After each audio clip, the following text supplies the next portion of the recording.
Good evening. Evening. On a fine San Bruno evening, here we are inside.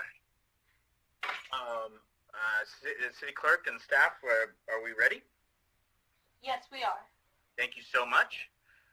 All right, good evening, and I'd like to call the San Bruno City Council meeting of May the 11th, 2021 to order.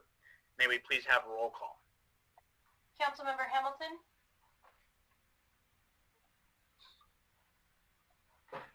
See him. Councilmember Hamilton?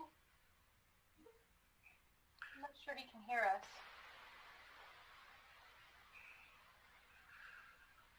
Well, Councilmember Hamilton is here. I'm not sure he's hearing us right now. Councilmember Mason? Here. Councilmember Salazar? Here. Sorry, my speaker was off. Oh, Here. there you go. Okay. Vice Mayor Marty Medina?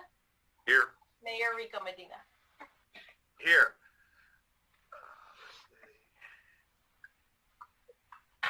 Clerk, can you make me a co-host, please?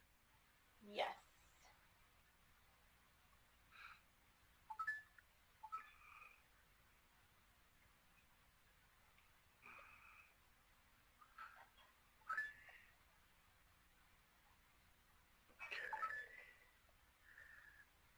I'm not seeing. Ms. Johnson is being brought into the room. Thank you. Thank you. You're on top of it. Appreciate it. This evening for the pledge, I've asked Ms. Jean Johnson to lead us in the pledge this evening, and wait for her to, there she is. And if we could put our mic,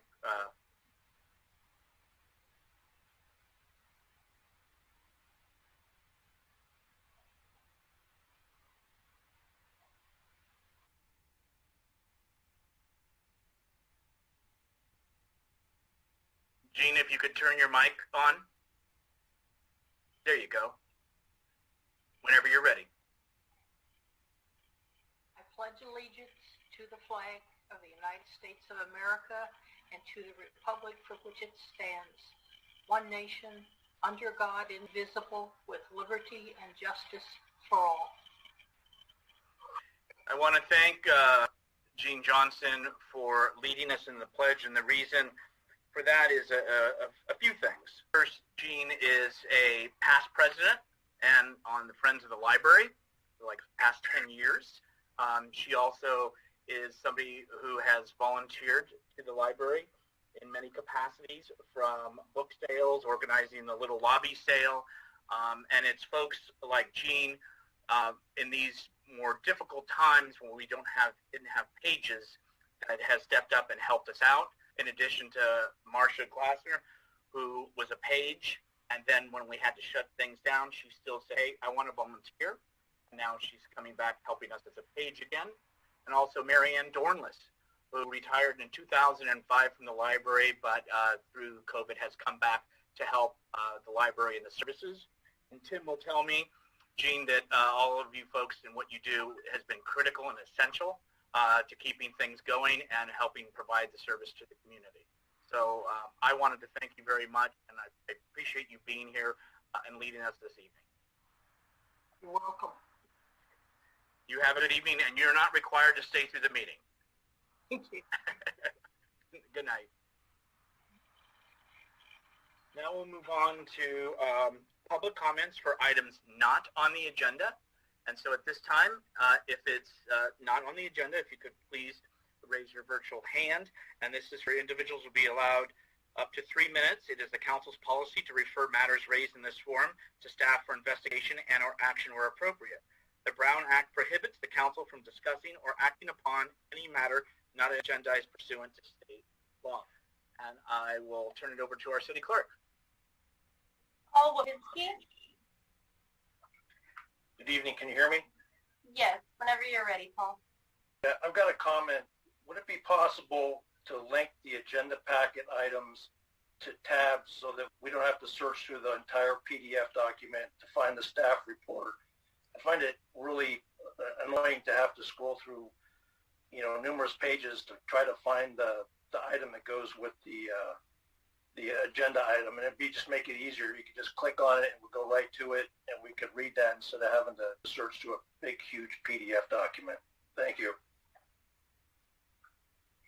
Thank you for your comments. I appreciate it. Next, please. Next is Stephen Seymour or Sandra Perez Vargas. Hi, Stephen. Hello, Melissa. It is me. Whenever you're ready. All right. Thank you.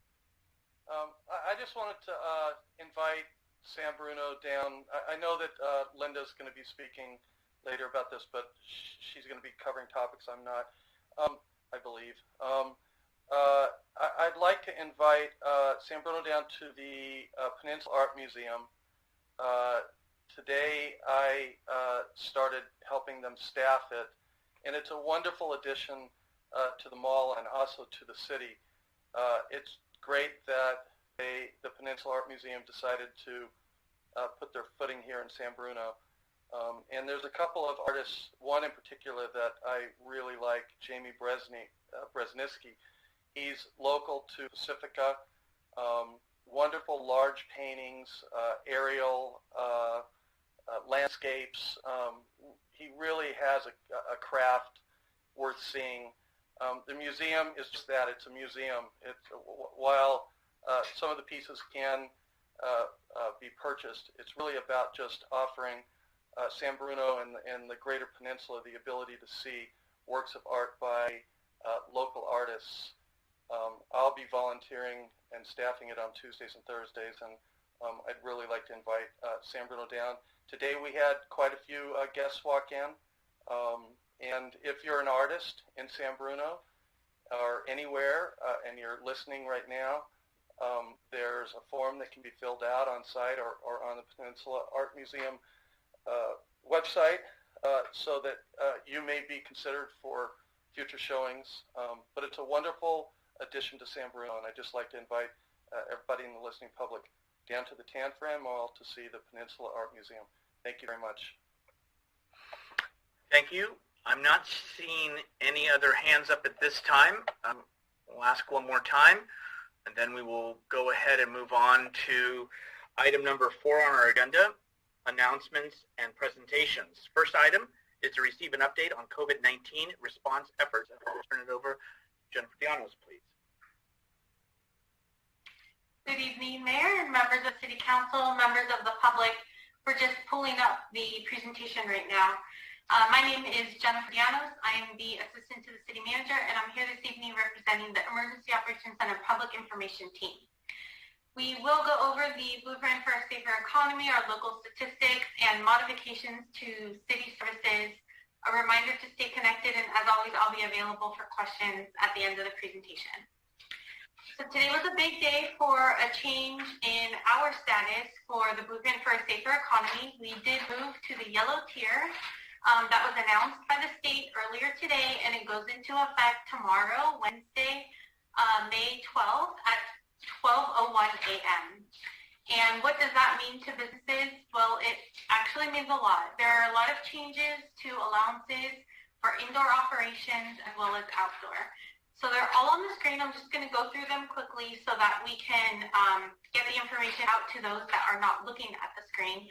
Family entertainment centers can have a 50% capacity, amusement parks at 25% indoors and 35% outdoors, movie theaters at 50% capacity, food courts at the mall can be at 50% capacity, restaurants 50% capacity, all of these capacities are indoors, and bars at 25% capacity. So this is probably the biggest impact for bars, which have had to stay closed unless they served food. Wine and breweries and distilleries can be open at 50% capacity. Places of worship increase to 50% capacity. Gyms and fitness centers at 50%. Sleepaway camps that open on June 1st with modifications, and that's mostly related to summer camps that are available. Allowable allowances outdoors, live events at 67% capacities with modifications. It is limited to in-state visitors only, and those are all of the updates that take effect tomorrow. tomorrow at 12:01 a.m. And based on our criteria, that was met for our county metrics. In addition to that increase to, or rollback, I should say, of restrictions, the county also rescinded our local mask order. And by rescinding the local mask order, basically what that means is that we were aligned to the state order that took effect a few weeks ago. This really distinguishes between those who are vaccinated and those who are not. There's really no change to indoor mask wearing. When you're at a public location, mask requirements will remain in place. Outdoors, where you'll see the biggest impact or biggest change, those that are fully vaccinated are no longer required to wear face coverings, except when they're attending crowded events. Those that are unvaccinated are still required to wear face covering outdoors only when they cannot maintain the 6-foot physical distancing. A reminder of just regular social etiquette. This is just common courtesy. Others may not be vaccinated or may feel more comfortable wearing face coverings, and that's okay. It still remains a good way to protect ourselves, our community, and our families. And the full order for this mask information is available on the California Department of Health website, which is linked. It's a hyperlink on the screen. It's spelled out in the much longer address up at the top of the header on this slide. Local statistics. Here I have information, and I included additional information to compare the city of San Bruno to other agencies countywide.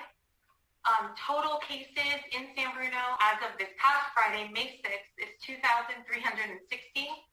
That's 69 new cases in the last 30 days.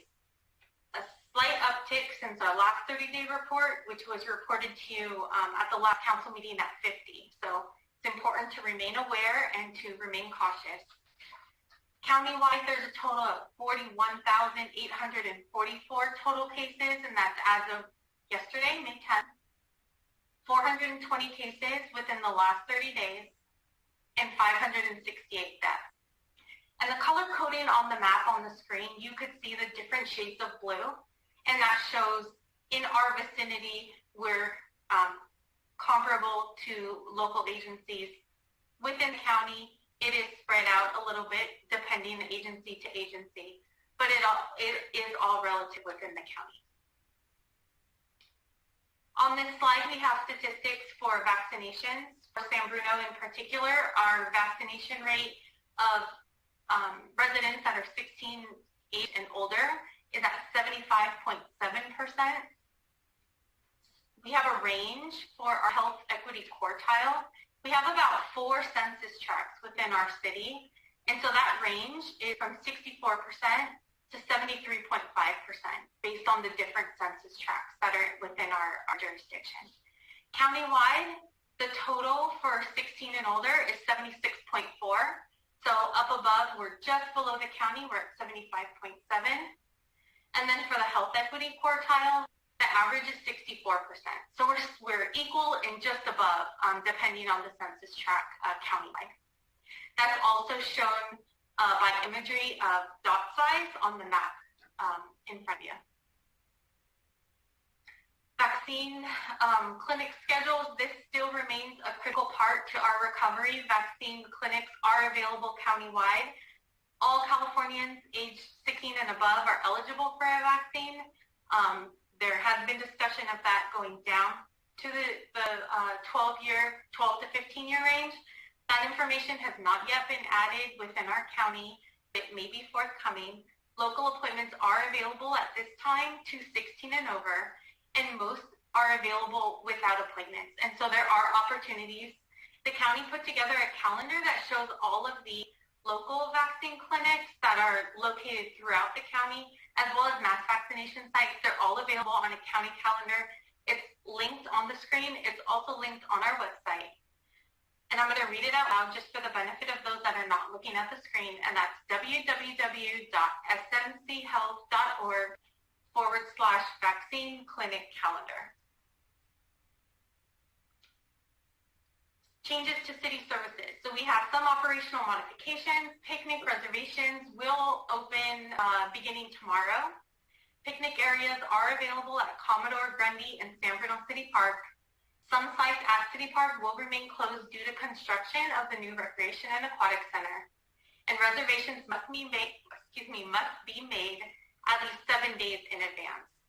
On the screen, there is a link to make those reservations at sanbruno.ca.gov/picnics.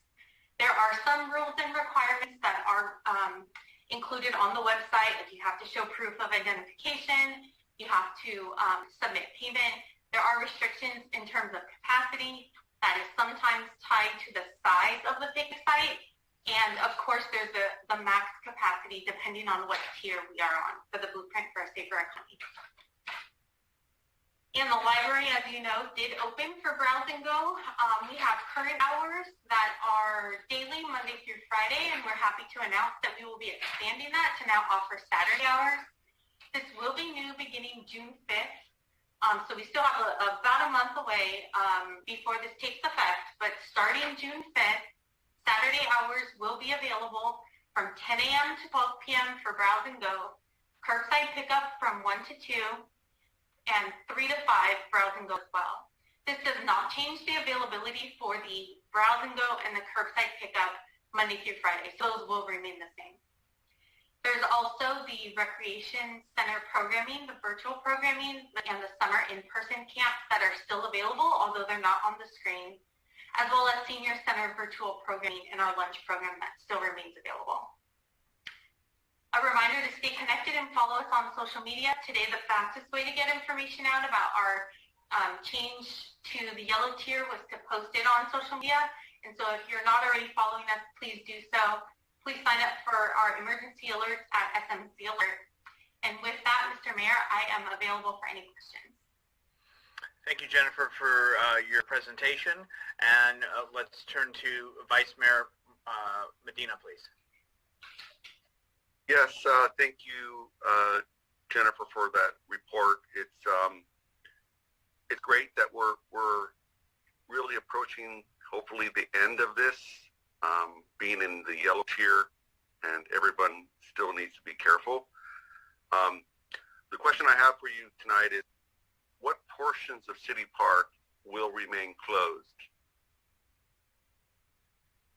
Sure.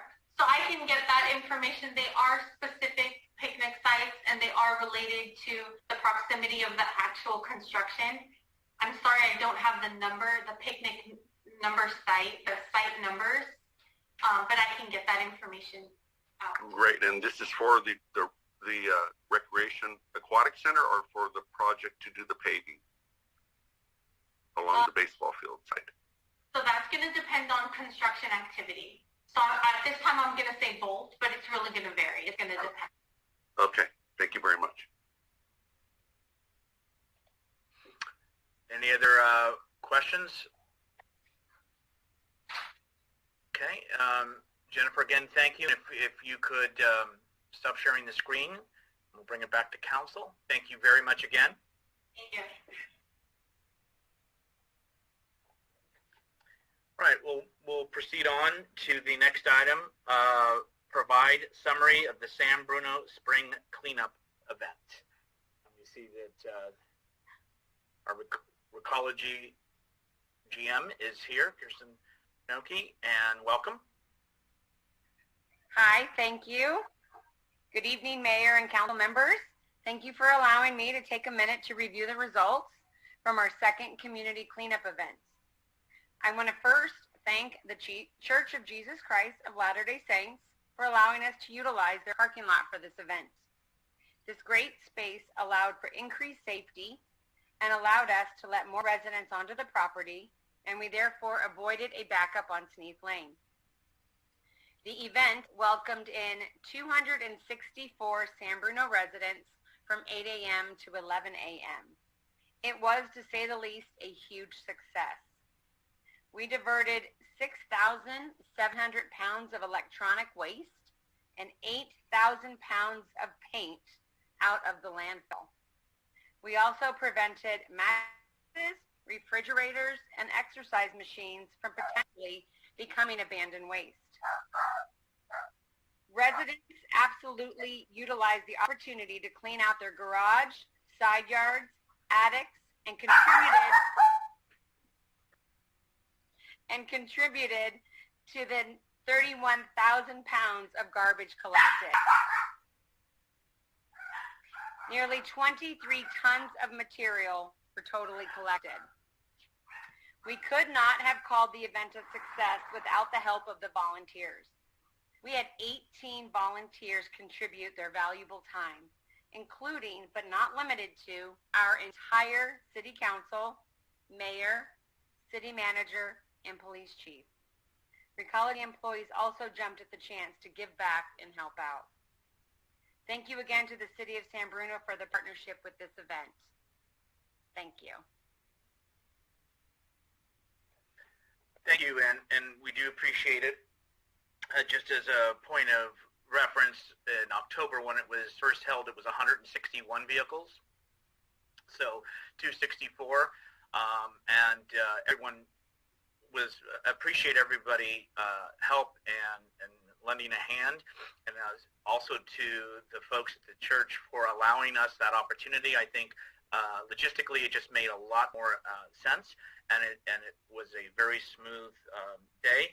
And to show you that they have still wishing to be a good partner, they've reached out to the county already and said, hey, if you need a vaccination place, we're here. So they continue to always want to help, and I really want to thank everybody. Any questions or comments from my colleagues? Mr. Mayor? Yes, Mr. Vice Mayor. I think the obvious question is, when's the next one? Tomorrow. No, I'm just kidding.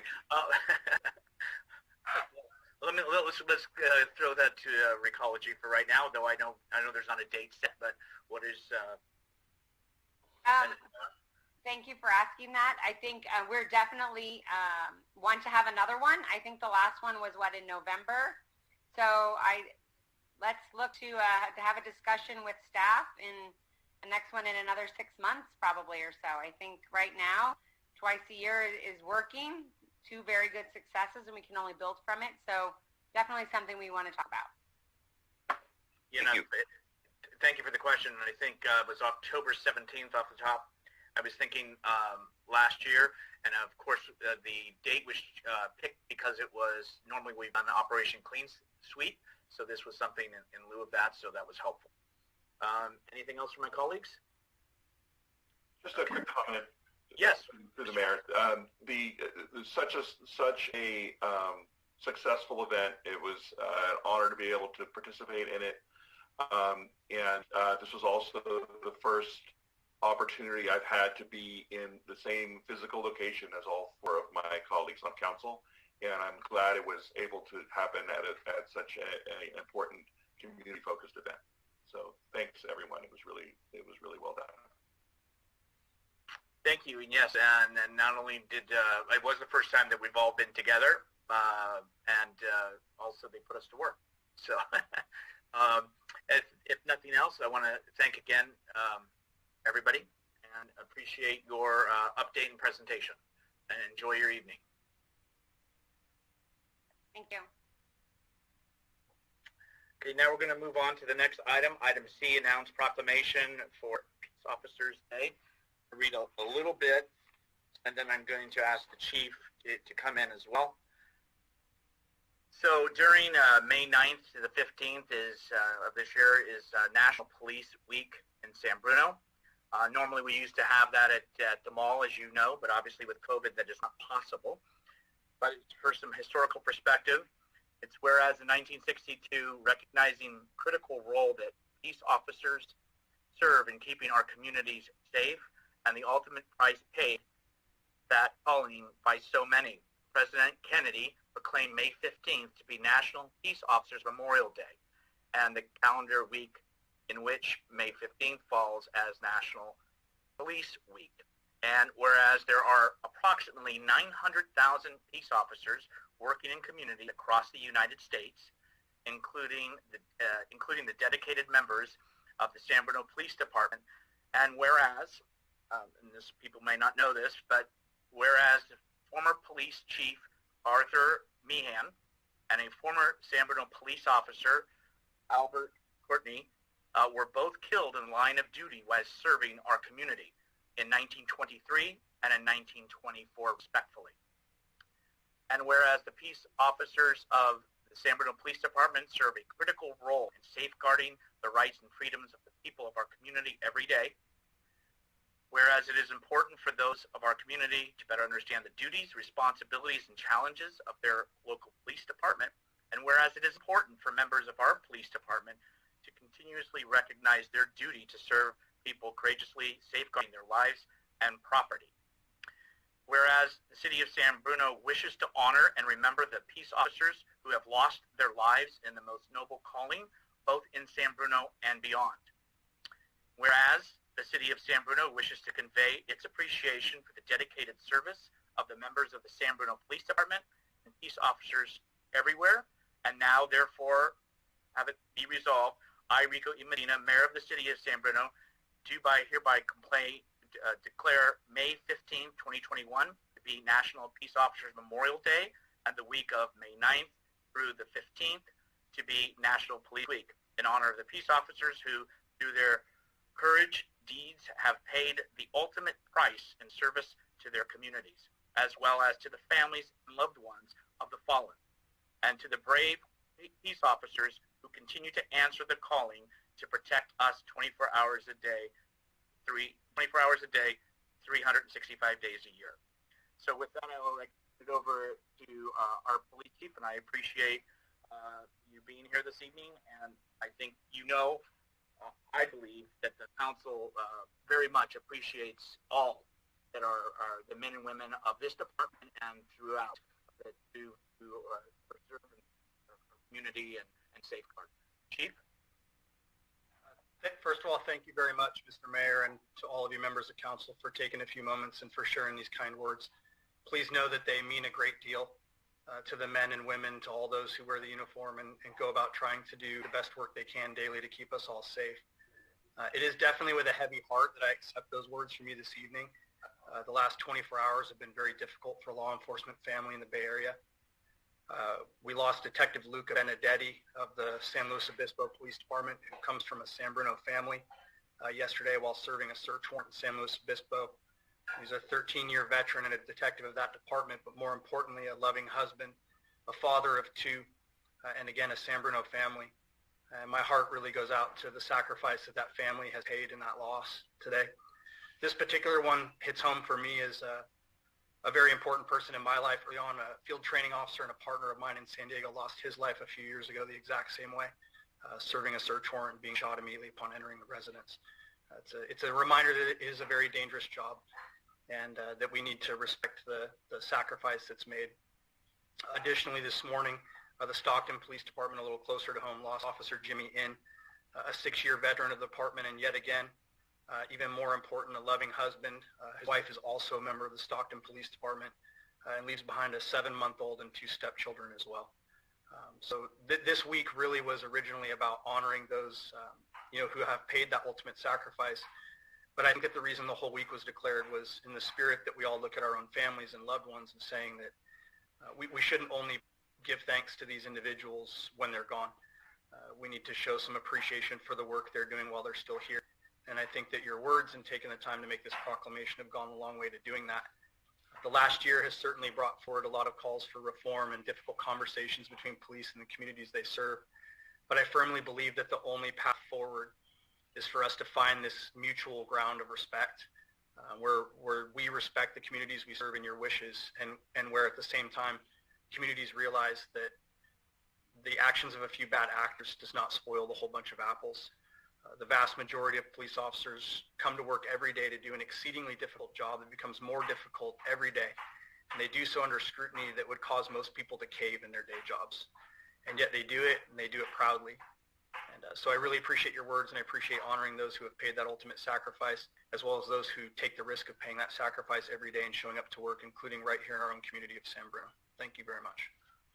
Thank you, Chief, for those very important remarks. And, please know that the council, again, is appreciative, and I keep all of you in my thoughts and prayers, as I know you have this difficult job that you you do.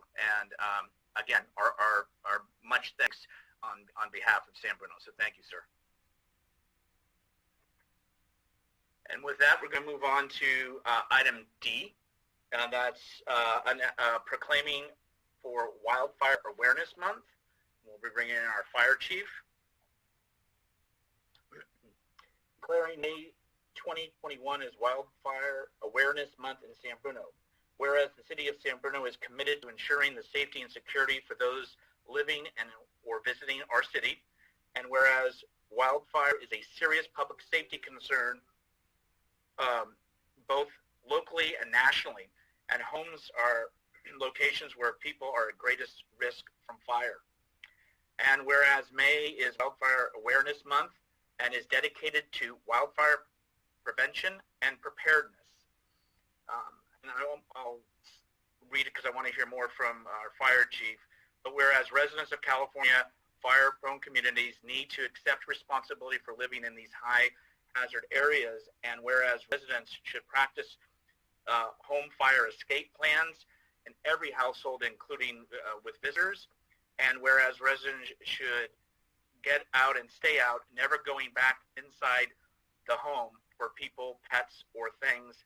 And whereas residents must prepare to survive wildfire by ensuring proper management of vegetation surrounding the home and the appropriate home construction and maintenance to resist ignition. Whereas studies show that the measures taken at the home and in the area within 100 feet of it, known as the home ignition zone, have a significant impact on minimizing damage and loss. Something as simple as cleaning the immediate 5-foot zone around the home can assist in making a huge difference in avoiding a catastrophic situation. Now, therefore, I, Rico E. Medina, Mayor of the City of San Bruno, do hereby proclaim the month of May 2021 as Wildfire Awareness Month. And I'd like to turn it over to our fire chief this time. Good evening, Honorable Mayor and members of the council. Thank you very much for having me speak this evening briefly in regards to Wildfire Awareness Month. Just wanted to thank Chief Johansson really quickly on behalf of all the firefighters, men and women of the San Bruno Fire Department, and our relationship, and they're working with us every day in what they do.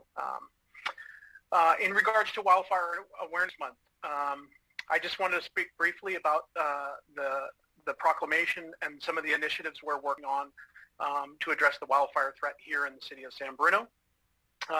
First and foremost, I'd like to just briefly comment, we are continuing to work with the California Conservation Corps on defensible space behind the homes at the rim of the canyon in Crestmore Canyon itself. We had the fortune of engaging, working with Caltrans, who owns a parcel of property that lies along Highway 280 between Sneath Avenue and San Bruno Avenues, and backs up against the homes where we're doing work adjacent to it in Crestmore Canyon as well. So Caltrans has begun a significant amount of work there to reduce the wildfire threat along Highway 280 and the rear of those residents there. We've also will be, again this year, hosting a community chipping program that will start on July 12th. So please watch the city's website and the fire department's website and social media channels for updates on the locations for those chipping programs going on July 12th.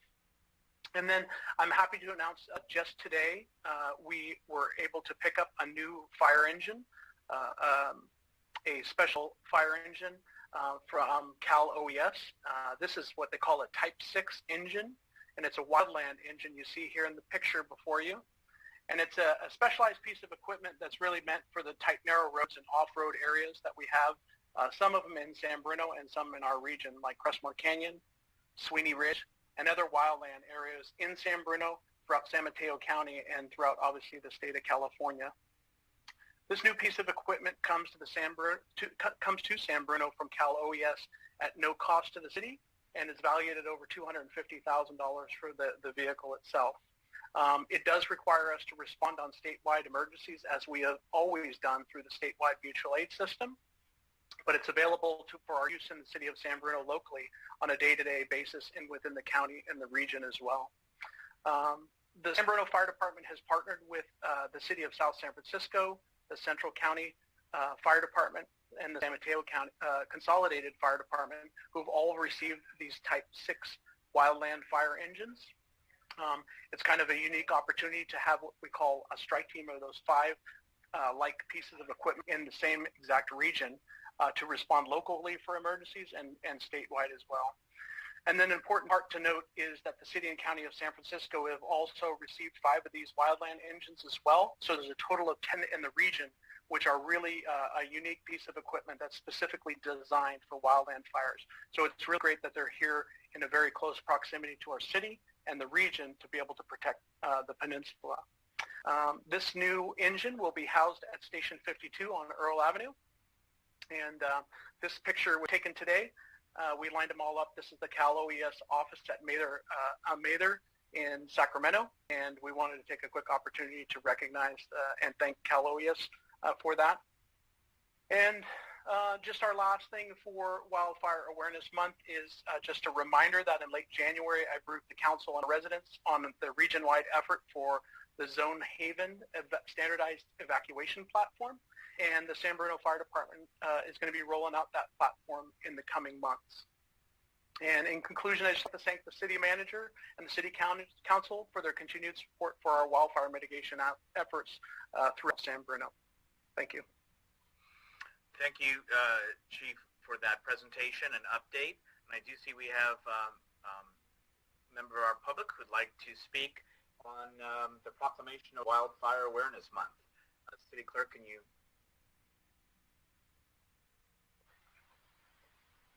Yes, one moment, I'm just bringing him in. Jeffrey Tong.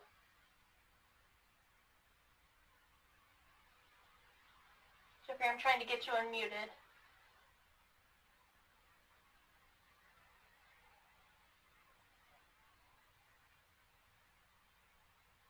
Hello? There you are. Hi, Jeffrey. Hi. Whenever you're ready. Is this the section on wildfire, or is this the section on what's it called? The Brown Act, or is this public comment for any subject? Jeffrey, we've already done public comment. That was item 3 on the agenda. Right now we are on a proclamation for Wildfire Awareness Month. Oh, okay. My mistake. No problem. Sorry. Bye-bye.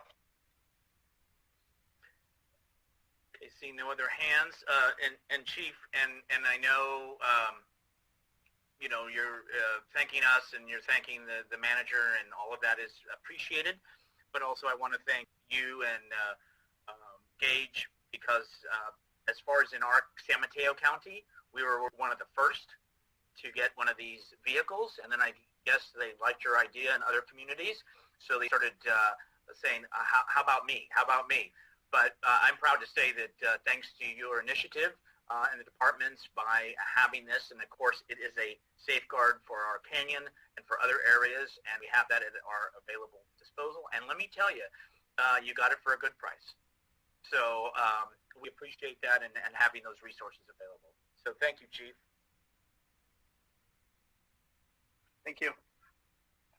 All right, we'll move on to item E, receive update on storm drain and flood protection fee ballot election process, and we'll turn that over to our city clerk. To our city attorney, I apologize. No problem.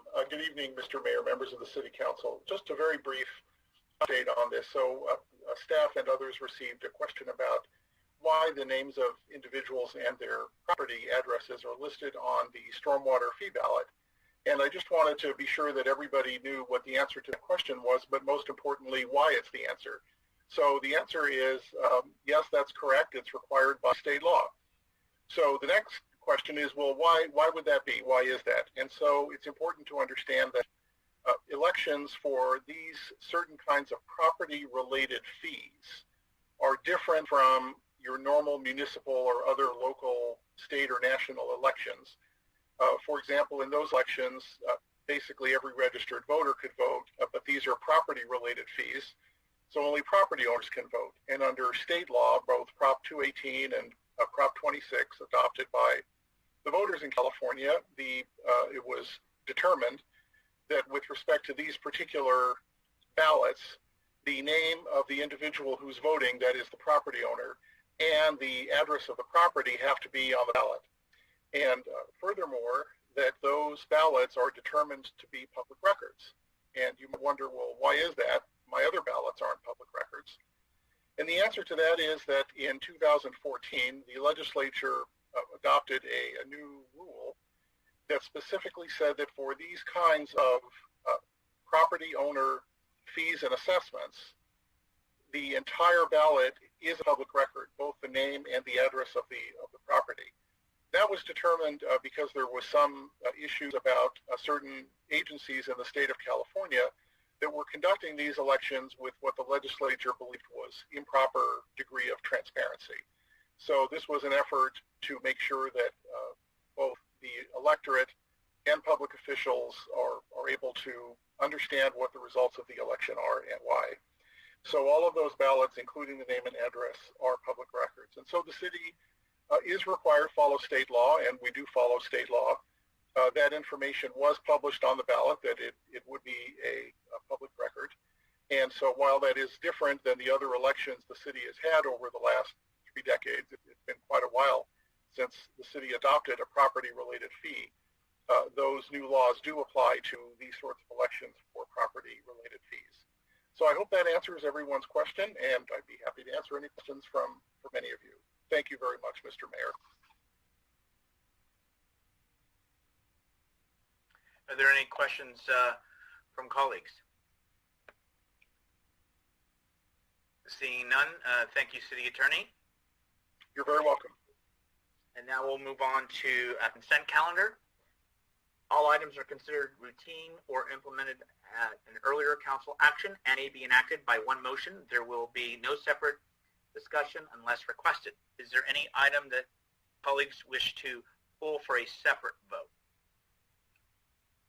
Not seeing any. Are there any items for questions and or comments? Through the chair. Oh, and I'm sorry. Hold on. I apologize. I see we have a member of the public, so it might be for the last item. So, City Clerk, can we check? And then I'll get to the colleagues on the items to talk about. Yes, Paul Wapinski. No, it's for item 5F. Okay. Thank you. So, Vice Mayor Medina? Yes, Mayor Medina, thank you. Just wanted to have the public hear what item 5E is about, the importance of that. 5F and 5H, please. Just some comments. Thank you. Councilmember Mason. Echoing 5E. Also comment or suggestion. I think that's it for me. Thank you. Thanks. All right, so let's take 5E, adopt resolution denouncing hate crimes and bigotry targeting Asian Americans and Pacific Islanders. We may have further dialogue, but let's just start with the Vice Mayor and then Councilmember Mason. Yes, Mr. Mayor.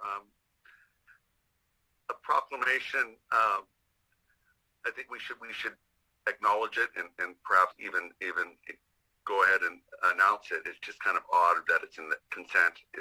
I'm just wanting people to know how serious this council takes, how serious this city takes all hate crime. Councilmember Mason. And then Councilmember Salazar. Yeah, so I just want to read a little something that I wrote that's related to this item. That it's in general, it's easy to think that racial tensions don't exist here in San Mateo County. But I want to go back to not really that long ago when a man named Sing Sheng and his pregnant wife, Grace, decided to move to a neighboring suburb here in San Mateo County with their 2.5-year-old son. And this was, I'm not going to name the city because I don't want to call anybody out because it's pretty egregious what happened. But after answering an ad in the San Francisco Chronicle, Mr. Sung put down $2,950 as deposit to buy a house in this neighborhood. Upon learning of the pending sale, the owners of the property received angry calls, letters, and threats accusing them of breaking the racially restrictive covenants of the subdivision by selling their home to the Shung family. The neighbors also lashed out on the potential buyers, accusing them of bringing down the value of the neighborhood.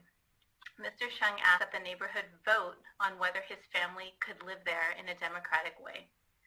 Prior to the vote, Mr. Shung sent a letter to the neighborhood echoing the local and national media's framing of the vote as a triumph or failure of democracy in the United States. In fact, the neighborhood did take a vote. Imagine if this happened today, to take a vote whether somebody can live in our block or our neighborhood because of what race we are. The city manager was the one who counted the votes. At the end of the vote count, 14 people did not vote, 28 voted in favor of the Shung family moving into their community, and 174 neighbors voted against the Shung family moving into their neighborhood. 174. This was in 1952, not really that long ago when you think about history. And so when we look at this resolution and the hate crimes that we're seeing on a national basis increase against the AAPI community, it's important that we acknowledge that this history is not new and that our obligation to stand up for each other really continues today. I really wanted to thank Chair Salazar and the entire Heart Committee for the quick turnaround on this very important resolution, to Mayor Medina for initiating the resolution. And I really enjoyed working with everyone, but wish it wasn't necessary to write a resolution like this in 2021. Only about 60 years after that story I just told, which, by the way, is a real story and very, very close to San Bruno. So thank you, everyone, for working on this. And, of course, I'm going to support the resolution. Councilmember Salazar? Thank you.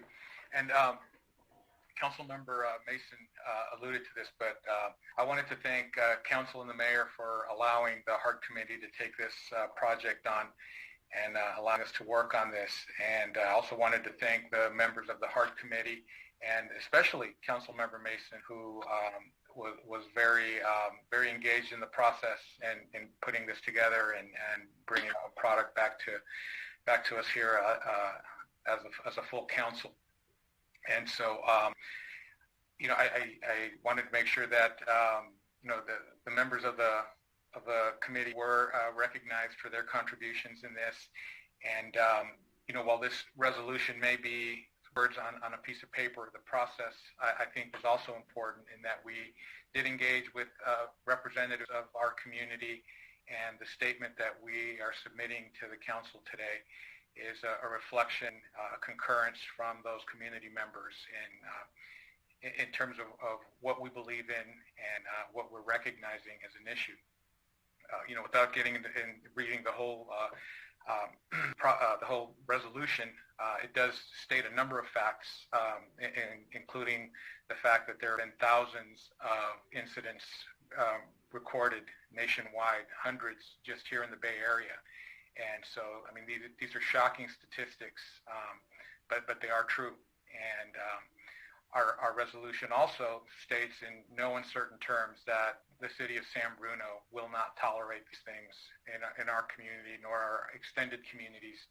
And it does make a very solid statement around that. And so, again, I just wanted to thank everyone involved and also put my support behind us unanimously approving this resolution tonight. Thank you. Thank you. Okay, seeing no other hands, we're going to move on to item F under consent, and that is adopt a resolution appropriating $75,000 from the general fund consultant services to perform various economic and fiscal analysis in evaluating appropriate community benefit contributions for large-scale development projects. And also, what I'd like to do, and thank you for his patience, I'd like to bring Paul in who want to speak on this. Yes, Paul Lipinski, I'm bringing you back in. All right, can you hear me? Yes. Whenever you're ready. Yeah, in the staff report, it says this is traditionally something that developers pay for, but out of convenience, you want the taxpayers to pay for this. And I think you're probably going to pass it, but if we do, we should get that money recouped back from developers and not have the citizens pay for this fee. And also, it's confusing because when I read the staff report, it says you're asking for $75,000, but the last sentence of the discussion says it's $75,000 per vendor per fiscal year, and that's not $75,000. That's what is the actual amount that it's going to cost us this year and in the future. Thank you. Thank you for your comments. And I believe Vice Mayor Medina, you'd also wanted to comment or have a question. Yes, thank you, Mr. Mayor. Mr. Wapinski had pretty much the same question. In the staff report, it says some of the money could be recovered, and I'm would like to know why wouldn't all of it be recovered if it was study that was necessary for the project that is under our approval.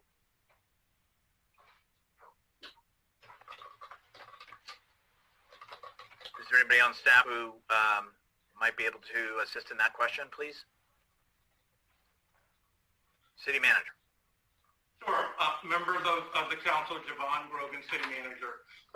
Let me address a few questions, and then I'll talk a little bit more globally. To the point that was raised by Mr. Wapinski, the staff report does denote the signature authority of the city manager, which is $75,000 per year per vendor. This item is requesting a $75,000 appropriation for studies that cost anywhere, as the staff report notes, between $20,000 to $30,000 for each study. In addition, the next question asked by the council member and Mr. Wapinski is reimbursement. It's important to note that the city's ability to negotiate for community benefits does not happen on all projects. It happens on projects when there is a discretionary action that will be before the city council. And there are times where it is needed for staff to engage with the developer and also hire an economist to inform our process in those negotiations. It has happened when that process begins before there is a formal reimbursement agreement due to the pace of the negotiations and the pace of the project. It is helpful for us so we're not delaying projects and entering into contract with the vendor on each study to have an appropriation in place so we can have a vendor under contract and get them to begin work immediately. It also notes in the staff report that we do anticipate that some of this cost will be reimbursed by developers when we have a cost reimbursement. It has been our practice that 100% of the cost has been reimbursed by developers. It is also possible that we can go down the path and begin to negotiate community benefits, but something can happen along the way where we are not reimbursed or the project does not occur. That sometimes happens, has not happened as of late, but we did want to cover that fact that we may expend some funds that are not reimbursed. I would say on the whole, given the magnitude of community benefit packages that we have been able to negotiate, oftentimes in the hundreds of thousands of dollars and the millions of dollars, this is money well spent, and it provides your staff with the resources to have economists that can analyze the intricacies of real estate transactions, often which for some of our large developments are real estate transactions and developments in the multi-million dollars, if not hundreds of millions of dollars. And the ability to bring personnel on to inform our negotiations is critical, and we do believe that it is money well spent. And for the most part, we do expect for it to be reimbursed. There may be the occasional instance where a development does not come to fruition or something happens during the entitlement process where the work does cease. Thank you. Any other questions or comments by colleagues on item F? Okay, let's move on to item H. Item H is waive first reading and introduce amendments to the San Bruno Municipal Code, Chapter 2.36, to complete transition of the personnel board functions to the City Manager's Office and Human Resources Department. Vice Mayor. Yes, Mr. Mayor, thank you. Previously, when this was first brought to the council's attention, I asked if the union was providing a letter of concurrence saying it was fine, and we got a verbal that, yeah, the union said it was okay. So I'm just following up to find out if we received any formal acceptance or concurrence of this change, or any additional comments from the union representatives. I'm seeing the assistant city manager or the city manager may wish to address or have a comment. Sure. I'm not seeing the assistant city manager on. If she's on, she's happy to take this question. Not seeing the camera come on. Why don't I address this? Okay. The city staff has been in contact with the union. They have lent their support. We have not acquired a formal letter of that, nor a protest that has been submitted to city. And so we are comfortable proceeding forward. This change does not require the concurrence of the union. That's important to note, but we did talk about this with the city's labor unions and initially received their support and have not had a withdrawal of that support. Thank you. All right, are there any other questions or comments on item H? If not, I think we've hit on item E, F, and H. Is there any action from council regarding consent? Move to approve. Is there a second? Okay, I'll motion Salazar and second got in by Hamilton. And so roll call, please. Councilmember Hamilton? Aye. Councilmember Mason? Aye. Councilmember Salazar? Aye. Vice Mayor Marty Medina? Aye. Mayor Rico Medina? Aye. Motion carries. Thank you. Now we'll move on to item number 6, which is on the city clerk.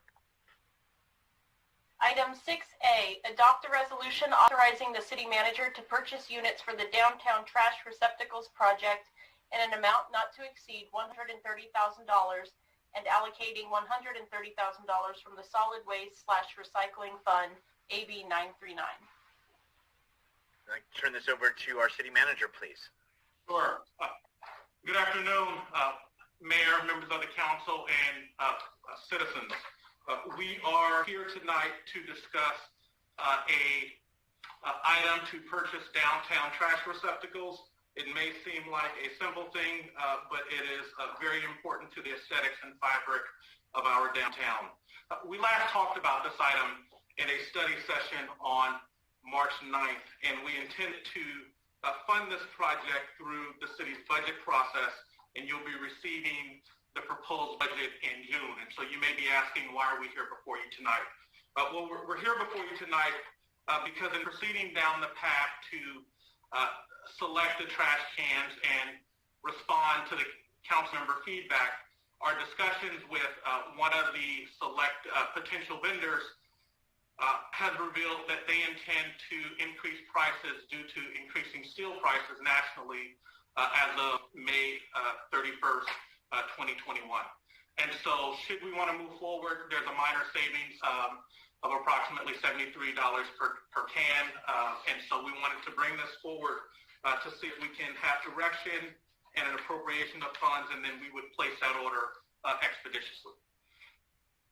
So tonight's item is to provide input, is to provide the City Council with information on 2 proposed trash receptacles and obtain feedback. You may recall at that March 9th meeting, we presented 9 options. Those were narrowed down to 3. 1 high-capacity trash receptacle placed at specific locations, and then 2 options for the standard single trash receptacles.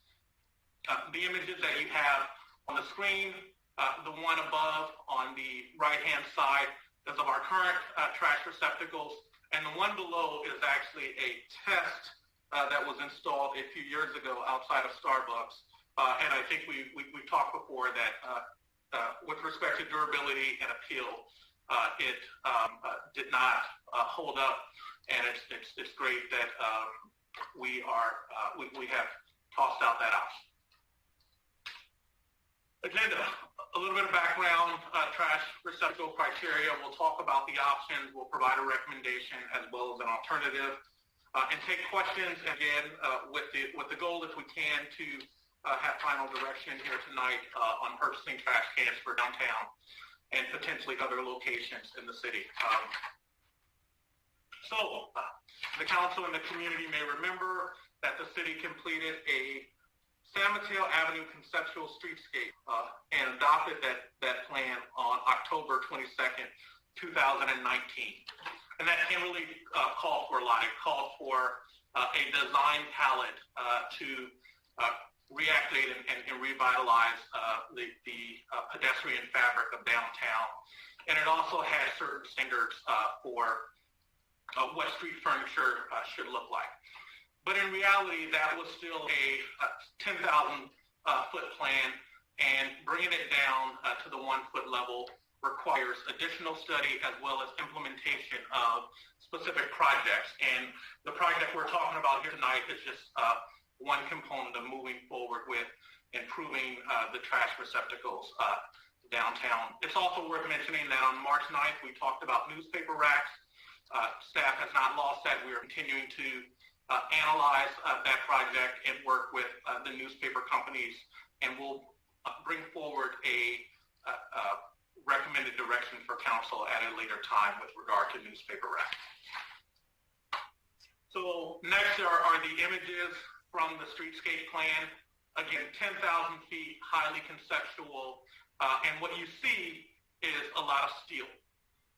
There was a aesthetic decision to move away from steel and go to more warmer tones, as well as products that did not lend themselves to graffiti.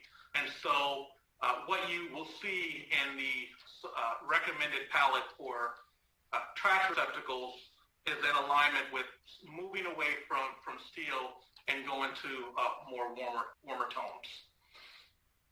So there are a few criteria that staff use, and we've talked about these before, so I will touch on them at a very, very high level.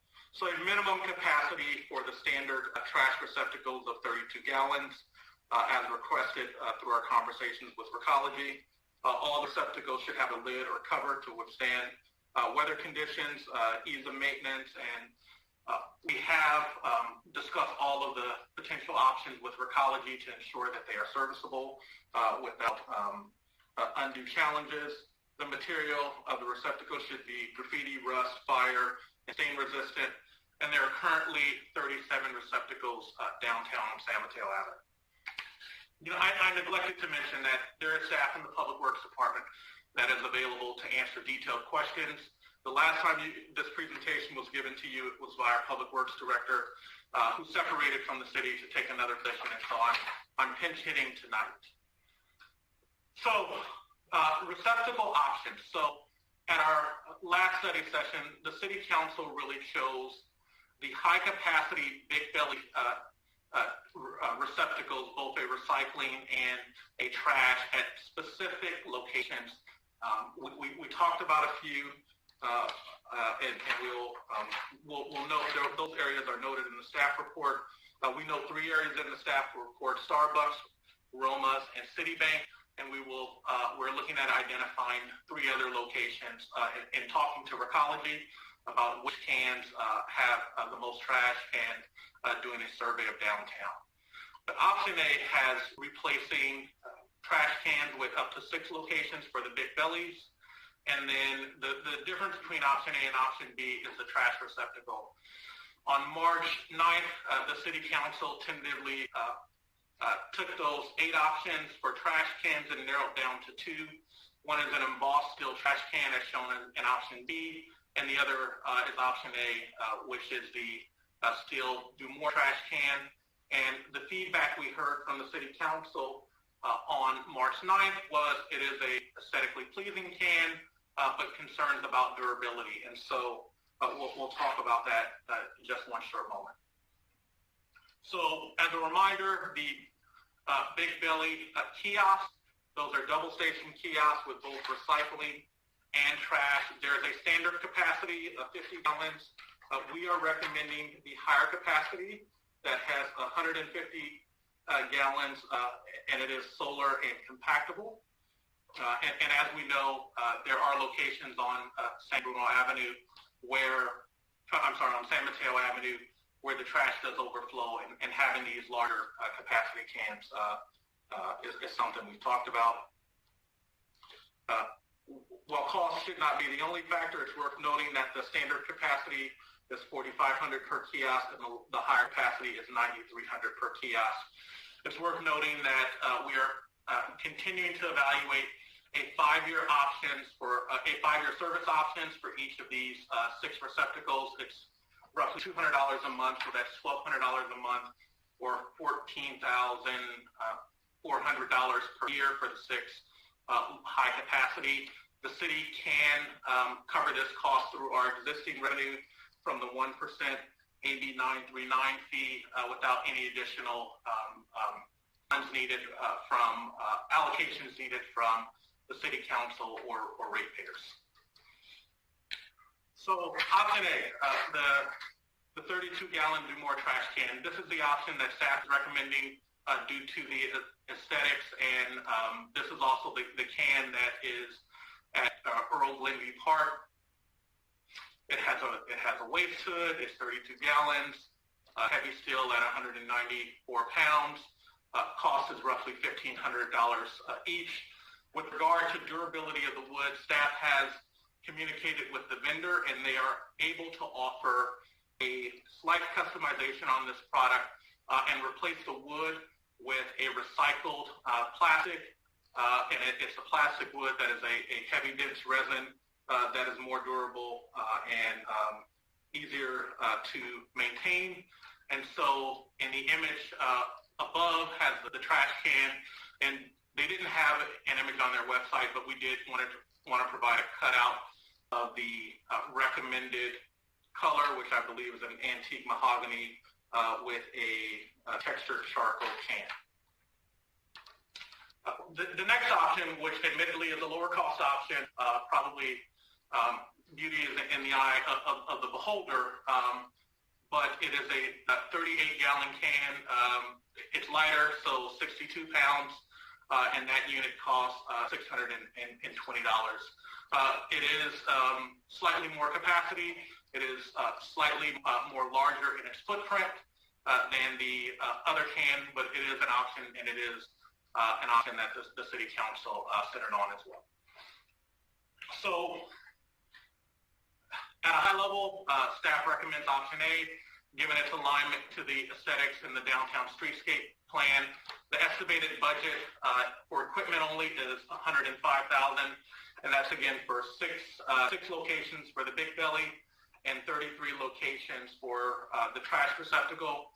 It's worth noting that there are 31 locations currently on downtown, but we included an additional 2 because we know in the fine analysis there may be a desire to add an additional trash can or 2 somewhere.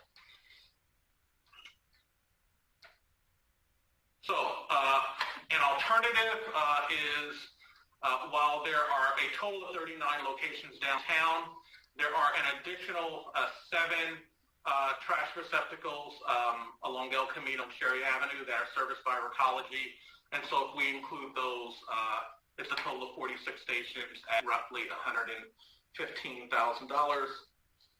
And the city is recommending that should the council want to move forward, you approve an allocation of $130,000, which would include the ancillary costs of fixing them downtown and trash removal of the existing cans, with funding paid for from the city's AB 939 fee, which is a 1% charge on solid waste collection and small state grants. There's approximately $400,000 in that fund, and annually we receive about $50,000 to $60,000 in that 1% fee.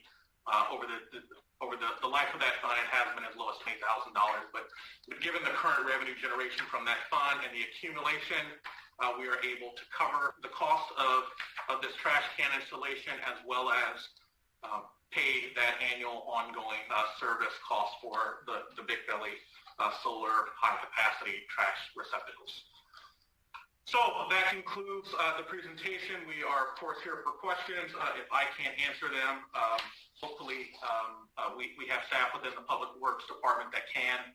And again, thank you for these continued conversations, and we're looking forward to moving forward. Thank you.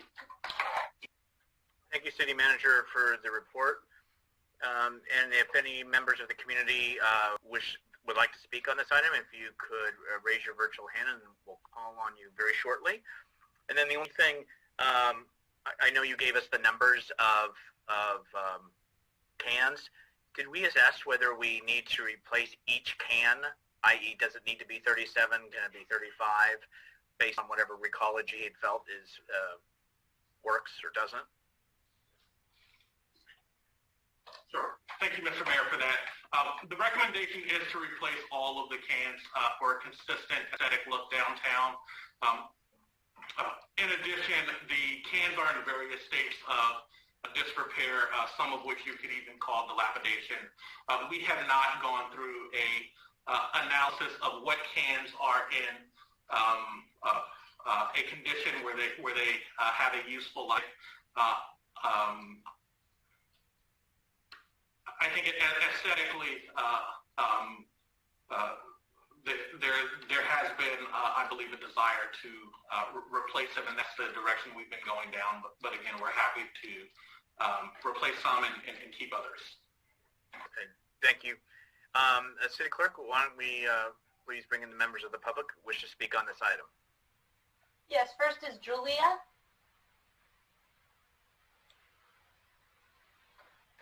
Hello. Hi, whenever you're ready.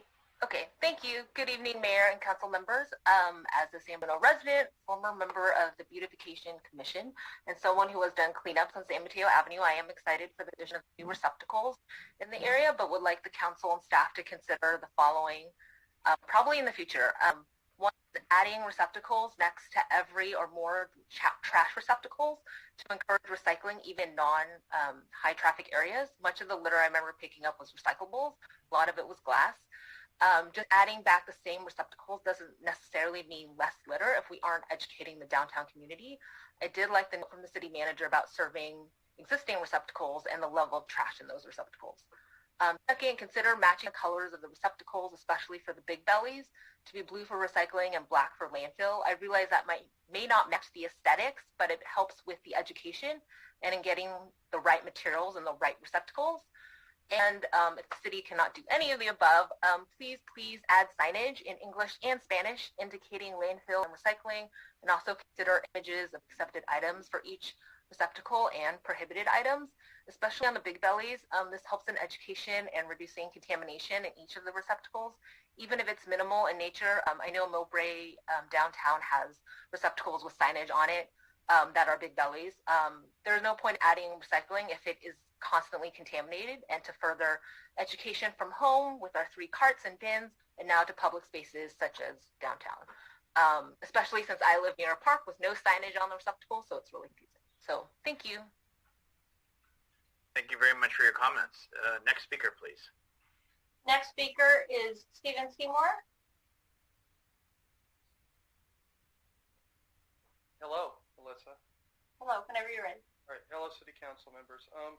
First of all, I'd just like to thank you all for the place that we are at today. This discussion is a healthy one, and I really appreciate the previous speaker and what she added in terms of recycling and messaging.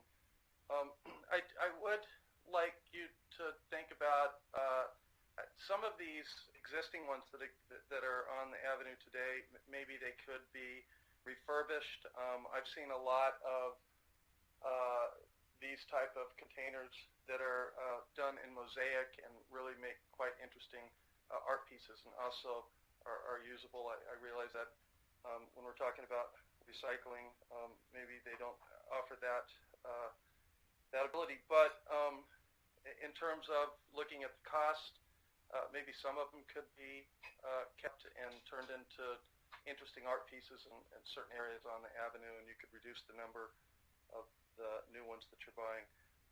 That aside, I really appreciate the fact that you're looking at this and that we're going to get rid of what has been an eyesore on that street for an awful long time. But I want you to think about possibly keeping some and maybe turning them into art pieces that would bring and attract visitors to the avenue.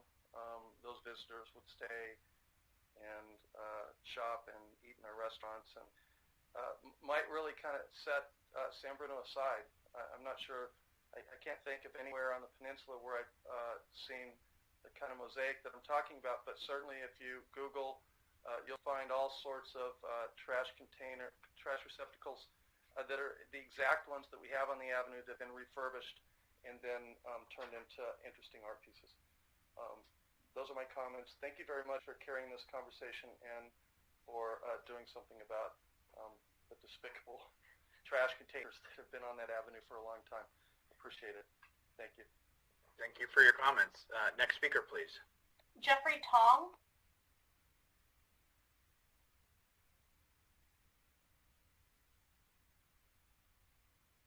Jeffrey, I'm trying to get you unmuted. There you are. Hi. Whenever you're ready. City Council members, would like to recommend the cheaper, higher capacity alternative, but the most important thing is easiest to maintain. My guesstimate is everything is going to have graffiti or whatever, people vandalizing it. So whatever's easiest to maintain, that's the number one priority. Looking at BART, they chose a lot of things on their trains to make it more aesthetic, but when you have more comfortable things, easiest to maintain is the most important thing. With regards to high capacity, I would believe that BART is one of the most important places to put the high capacity trash cans.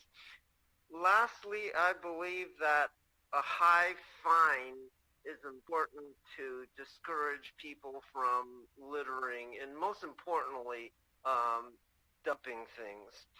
Particularly with dumping, the fine needs to be $10,000 because there's a lot of people who are doing this seemingly on a professional level, collecting money and just dumping things on the street. So those are my comments. Thank you very much. Thank you for your comments. And I think I'm not seeing any more hands from the public. So why don't we start with first Councilmember Mason, then we're going to go to Councilmember Hamilton. And then we're going to go to Vice Mayor Medina, then we're going to go to Councilmember Salazar. Okay, great. Thank you. I'm trying to put my hand down. Just a couple quick follow-up. We'll follow up and new questions. But at the last meeting when this was presented, I had asked about the maintenance of the cans. And Burlingame does a regular maintenance of power washing the actual cans to make sure that the cans stay in good condition, they're clean. And we had been told there was going to be that they'd look into it, staff would look into it, and then come back to us. I'm not sure if with these new cans, can we make, if you don't have the answer now, can we make sure that they get on a maintenance schedule handled by our San Bruno team?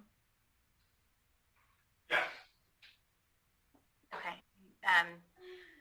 Okay, I will probably follow up on that because I do think it's really important. I think that's part of the demise of our existing garbage cans is that there just doesn't appear to be any regular maintenance of them.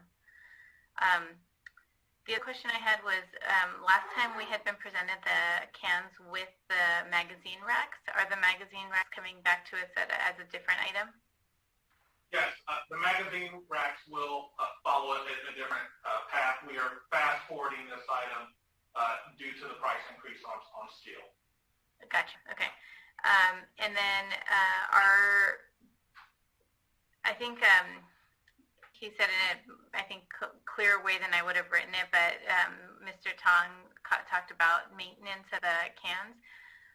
The idea around the graffiti, around just the cleanliness of the cans on a day-to-day basis, is that something that, is there a cost associated to one can that's not associated to the other can? Sure. I think there are multiple parts to the answer to that question. I think it goes back to your initial question about having a maintenance schedule or program for the trash cans. Absolutely, the city can put together a plan to power wash the cans. Candidly, what may be required is a level of effort that we cannot accomplish right now given our current staffing and workload demands to power wash on a more regular basis. And so that may have to come back with a reconfiguration of staff assignments and or a different plan for maintaining not just trash cans, but the app. So just candidly about that, that is something that we need to do more study and more investigation about because it's trash cans and others. With regard to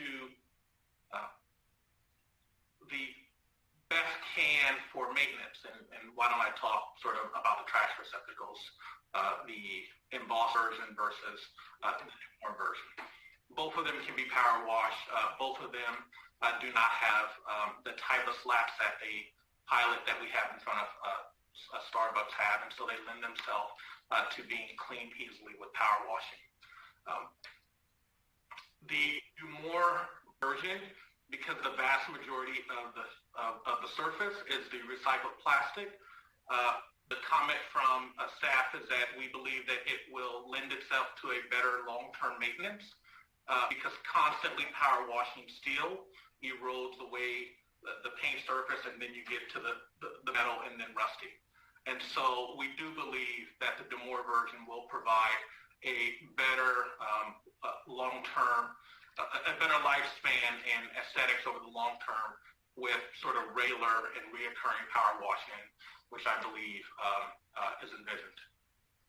Okay. And then what about if there's any, I guess once we get the cans, if they end up not holding up the way that they are being advertised to hold up, are there any safety warranties or anything that we're making sure we get for the cost that we're paying to be able to return them or exchange them? Yeah. So there are standard warranties. I cannot quote them right now, and I won't try, but absolutely there are standard warranties with the products, and we will certainly monitor them, and should there be a need to activate one of the warranties, do that within enough time to have them replaced.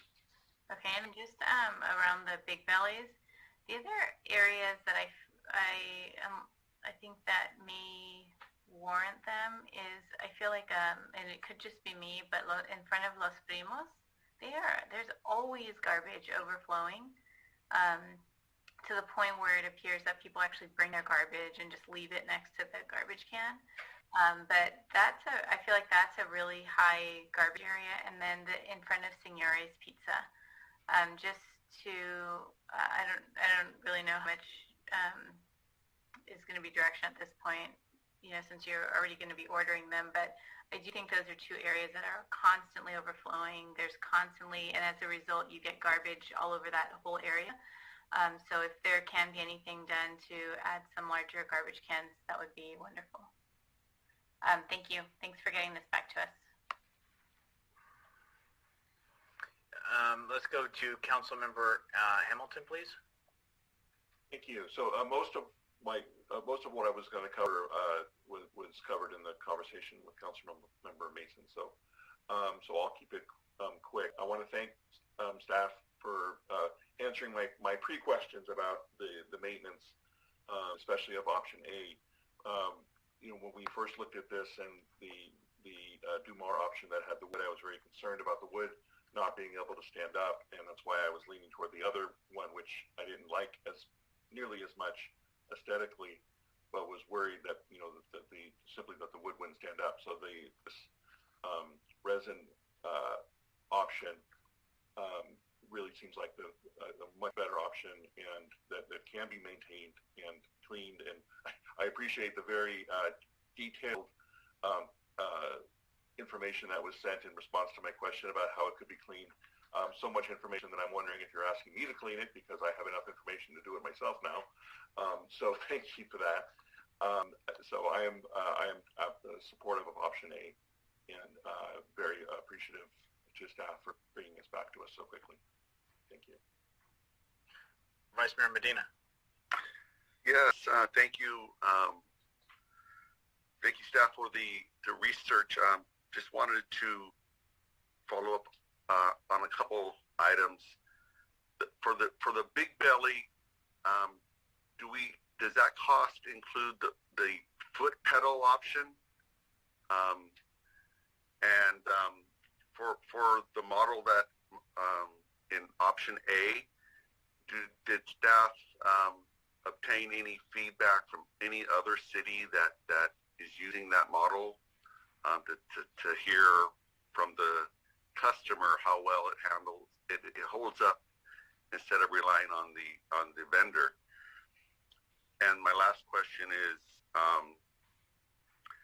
for the graffiti proof for the Big Bellies, can that wrap be customized to where it could be some totally different message of whatever we want, similar to the utility boxes that are around town that got painted, that was overseen by the Culture and Arts Commission?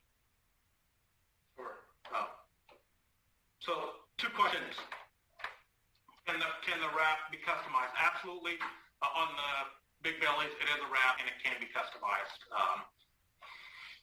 With regard to the foot pedal option, the option that we are showing both has the hands and the foot pedal, and so that is included. The third question, which is were we able to contact other cities that had the specific trash can?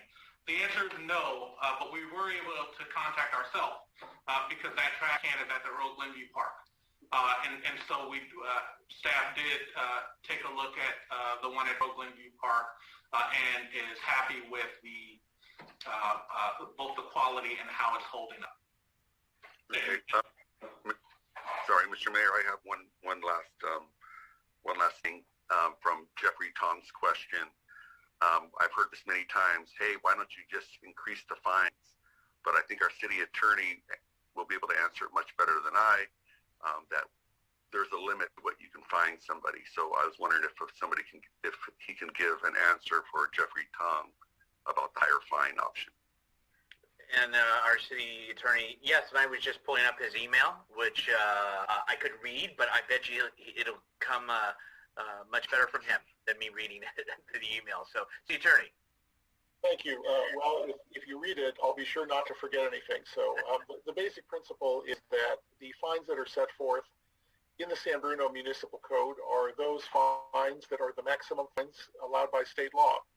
And some residents may wonder why other cities are able to consider charging fines of $10,000 for certain violations. And one answer to that question is that those cities are allowed, or at least authorized, to issue fine up to that amount if otherwise adopted by the city council pursuant to a charter. However, I do want to caution everyone that the fines issued by cities for any violation of any municipal code are always subject to constitutional scrutiny under the Excessive Fines and Penalties Clause of the United States Constitution. And what's important to know about that is that one person who believes they have been charged an excessive fine can sue in federal court, sue the city, and recover their attorney's fees, not just for that particular case, but may also be able to recover those fines that were paid by other members similarly situated to that person in, for example, a class action. So there is a substantial legal risk associated with implementing or adopting large fines for really any sort of violation where the fine may be seen as not proportional to the violation. And just to get one quick example of that, there's a case pending right now in a federal court out of Los Angeles County in which somebody was fined, I think, $53 for a parking ticket. And under Los Angeles's charter, the fine is doubled if you don't pay it on time. And that person is suing on behalf of himself and others for the doubling of that fine as an excessive fine. So that lawsuit is, of course, anyone can sue anyone for anything, but it is likely that those kinds of lawsuits would cost any city literally hundreds of thousands of dollars to defend, even if they ultimately prevail, and all for a $50 fine. So we really do have to be careful with these things. We do understand the desire of both the city and the public to ensure that, for example, dumping does not occur or is deterred, but generally increasing the fine to a very large amount is likely not going to gain compliance unless you can catch the violators. Well said. Thank you.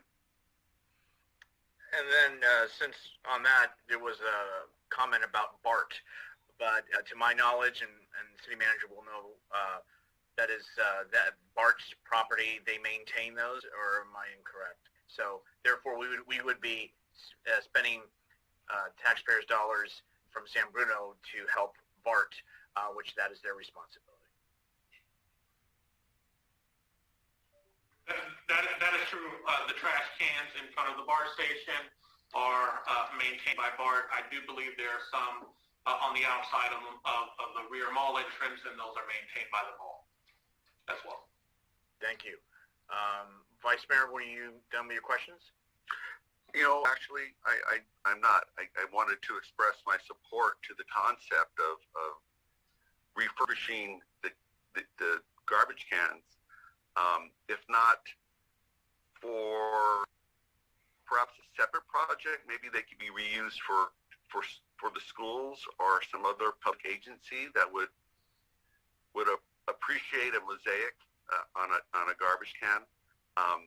But currently, I think we should move forward with what we have now. I do appreciate the interest to save $2,400 in bringing this forward. So thank you, City Manager, for that. As for the power washing, this seems to kind of be a refound source of funds with this AB. I lost the number here, but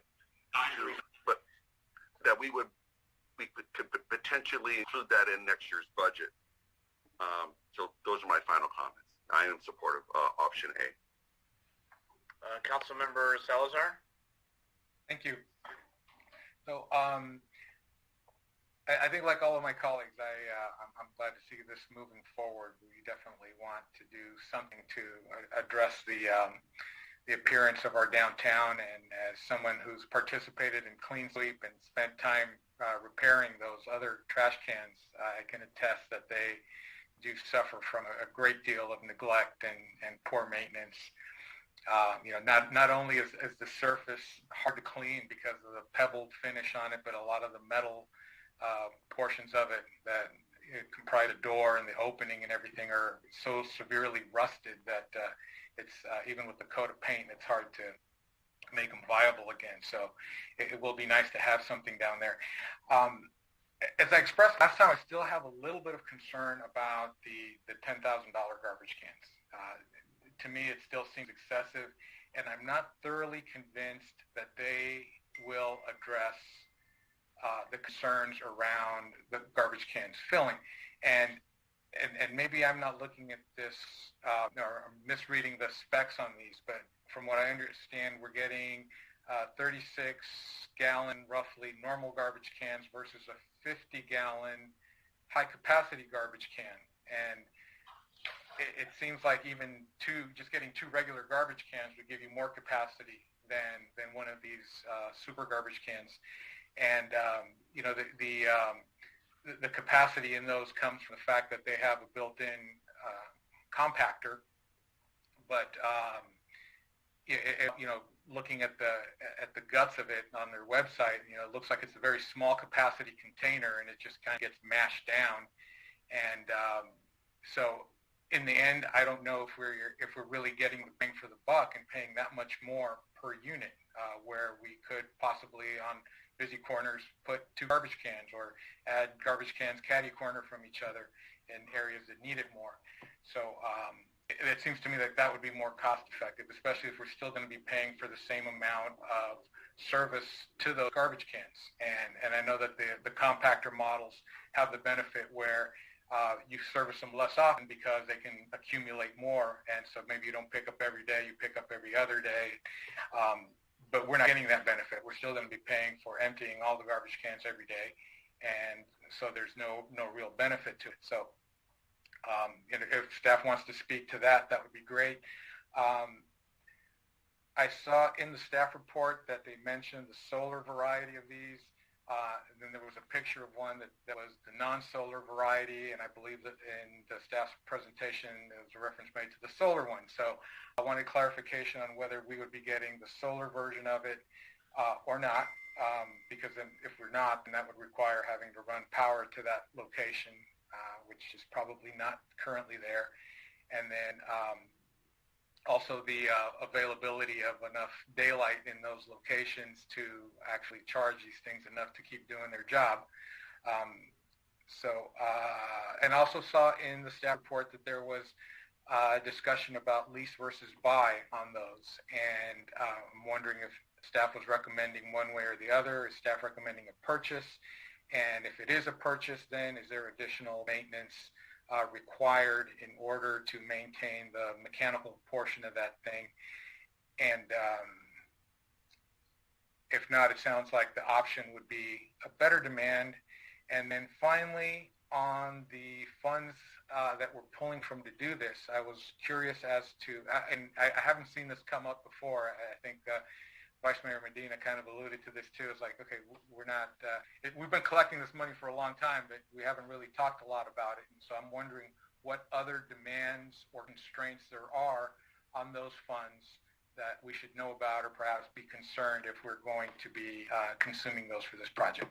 So those are my questions. Thank you. Thank you. City Manager, please.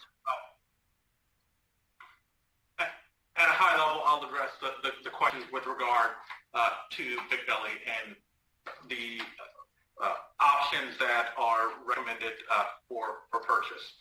So we are recommending the high-capacity solar version, which has with compacting, 150-gallon capacity as opposed to the 32-gallon regular trash can. So it is significantly higher. And you're absolutely correct. The double stations do cost $9,300 per station, and they also, we are evaluating, but I do believe that we will build into the budget, including the $200 a month lease fee for the software, which includes the warranty as well as alert monitoring for when they're full and additional software upgrades. And so we will build those in and appropriate the AB 939 funds. And the city has not programmed the AB 93 funds. They are eligible for this use and eligible for solid waste related items. It is a fund that we have analyzed and looked to potentially utilizing funds for illegal dumping related activities.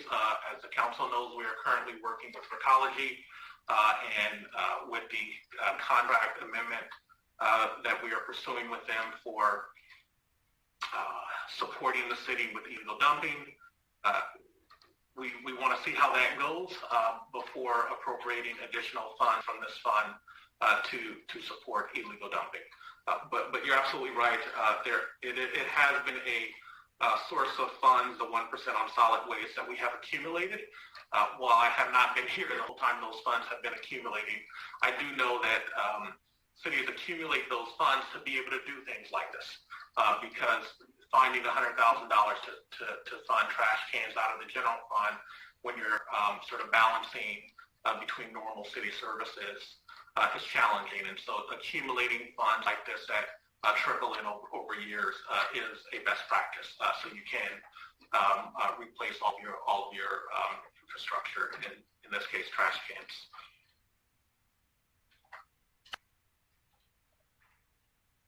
Councilmember Salazar, did you? So just for clarification, so yes, we are getting the solar versions of it. It sounds like staff is recommending purchase versus lease, but there's also ongoing maintenance costs even if we purchase. Yes. Okay. And the software. And back to the funds. So there's nothing within the intent of that particular assembly bill that collects that fund that would require those funds to be used for either reduction or redirection or something else rather than just providing receptacles. No, we did analyze that, and the city attorney, prior to this recommendation, did do an analysis, and using them for receptacles is an eligible use. Okay, just wanted to verify that. And okay, all right, that was it. Thank you very much. Councilmember Mason. Thanks. I'm sorry, I meant to ask this earlier. I did agree with the speaker who mentioned that we should have multilingual signs. Would that be, do you need direction on that with this item? I think that is certainly possible. We have not designed the custom wrap for the Big Bellies. With regard to the single cans, we were not envisioning having signage on those because those are single multi-use cans for both trash and recycling. So as we design the custom wrap and the language, certainly we can include multiple languages. Okay, for the Big Bellies thing.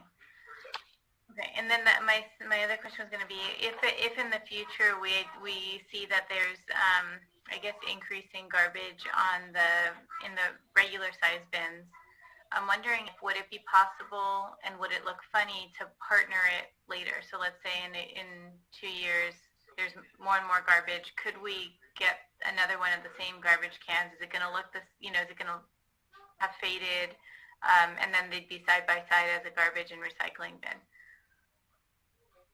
So yes, there is generally the option to add an additional trash can, and I think what you're articulating is to add a recycling receptacle next to it.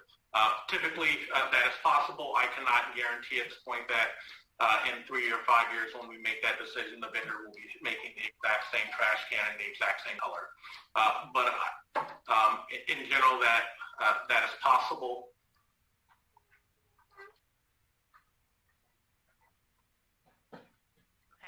So then, the last comment was going to be, I correct me if I'm wrong, I don't think anybody's saying that we're expecting city staff to create art out of the existing garbage cans. But I do think that it's a good idea to, if there's space, I actually don't know how much space the city has, but to store some of those garbage cans in case that could become a project later. Knowing now how much garbage cans cost, I would definitely support that. I know that it would be a space issue though. So if there's space to store them, maybe somebody does take an interest later on in actually restoring them and putting them somewhere else in the city. That's it. Thank you. Councilmember Salazar. Just one last question. Since these smart garbage cans have the software running on them, it's going to be generating data. We're going to be collecting metrics on our new garbage cans, and can we expect some reporting on that? Good question. Cannot commit to the frequency of reporting, but absolutely the software does come with data, and we will look into that and see how that appropriately fits in with providing performance metrics to the city on how much trash individuals are throwing away downtown. Looking forward to it. Thank you. Well, Councilmember Salazar, it looks like you got everybody's attention on that last question. I think what I have been asked, and I know that staff's taken a look, but it's like, people perceive for 4 to 5 blocks having that many garbage cans is, are they all needed or necessary because of the cost? I do appreciate that. I think one of our concerns was about the side material and whether it was graffitied. So having that into something a little different, I think helped address that concern. So I appreciate that. And then, I do believe that, again, the concern is on the recycling, because obviously if the wrong stuff goes in, it's contaminated. So then therefore, that's one of those issues that even in our own community, we're having to help educate each other, because that's happening, and that which increases the rates because of the way it operates now. So I think I think it's nice to go forward. I had some of the same concern on how many Big Belly versus, where we're at. And also just as far as that number is just for me to be reassured, we've looked at that, we've worked with Recology, and we really believe that you need to replace each one. Yes. Okay. All right. I'm seeing no other hands up at this point. So, council, it is a resolution. Is there any action by council? I'd like to make a motion. I'd like to make a motion that we adopt the resolution authorizing city manager to purchase units for the downtown trash receptacles project, utilizing option A as noted in the staff report. Is there a okay. So is there a second person? I'm going to go right to the city manager because he wanted some clarification, thank you for asking. Second. Okay, there we go. Hamilton, Medina, and city manager, please. Sure. I just wanted to clarify that is with the additional of 7 trash cans throughout the city, and so that brings the total number of single receptacles to approximately 40. That budget comes to $115,000. Again, that is only for equipment only. We're asking for appropriation of $130,000 at this time, which is enough to cover the equipment, and that is sufficient for the larger amount of trash cans. So through the mayor, I'd like to amend my motion, please, to clarify that this includes the 7 additional units not for San Mateo Avenue, and authorizing the amount not to exceed $130,000. And with the seconder, is that good? That's good. Okay. Thumbs up. Thank you for city manager. Thank you for getting that clarification before we do the vote. Roll call, please. Councilmember Hamilton? Aye. Councilmember Mason? Councilmember Mason? Aye. Councilmember Salazar? While I remain skeptical about the big bellies, I'll vote yes. Vice Mayor Marty Medina? Aye. Mayor Rico Medina? Yes. Motion carries. Thank you. Now we'll move on to item B, please. Item 6B, adopt a resolution authorizing the city manager to execute an agreement with Ludorf and Scalmanini for the design of the a cappella well replacement project, an amount not to exceed $610,000. And we're going to turn over to Haywan Ritchie, please. Yes. Good evening, Mayor, Vice Mayor, Council members. My name is Haywan Ritchie, City Engineer for San Bruno. I would like to turn this presentation over to Dahlia Manawis. She is our Associate Civil Engineer who is working on the a cappella well project. Hi. Good evening, Mayor and members of the City Council and members of the public. I'm Dahlia Manawis with the Public Works Department, and I'm going to share my screen.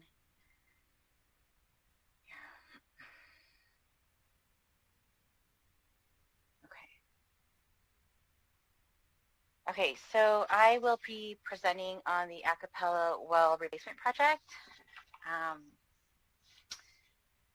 The objective for this presentation is to provide background information on the a cappella well replacement project phasing and schedule. and also to recommend council action to authorize city manager to execute an agreement with Ludhorf and Scalmanini. Moving forward, I'll be referring to them as LNS. Oh, excuse me. Sorry, let me.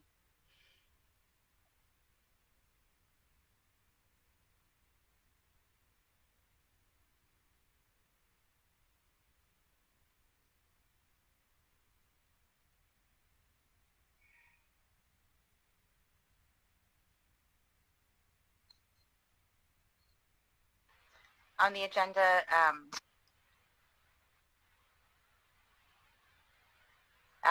sorry, excuse me. On the agenda, we have, we will cover the a cappella well replacement, background, project phasing and scheduling, scope of work, staff recommendation, council questions, public comment, and council deliberation. Dahlia, on this, can you click display settings and duplicate the monitor so we're seeing the full slide? Oh, okay. I'm sorry. Okay. Slideshow.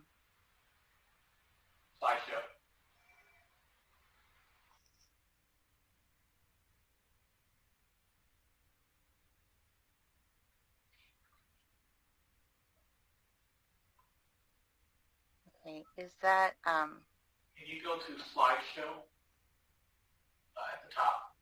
Oh, okay. Slideshow. There you Sorry. Is this better?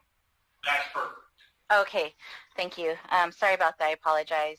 Okay, so on the agenda, we will be covering the a cappella well replacement background, project phasing and scheduling, scope of work, staff recommendation, and conclude with council questions, public comment, council deliberation, action. So as we are aware, the city owns and operates its water system. The city operates 5 groundwater wells that extract, treat, and pump water into the distribution system. 4 wells are currently active and 1 inactive, and that is the well 15, also known as Commodore Well. So well 15 had been a significant source of the city's water production until it went out of service in 2010 due to low production requiring constant maintenance. So in 2012, the city procured Erler and Kalawowski, Inc., also known as EKI, for engineering design services for the well 15 replacement. The scope of work included constructing test wells and the design of the production well.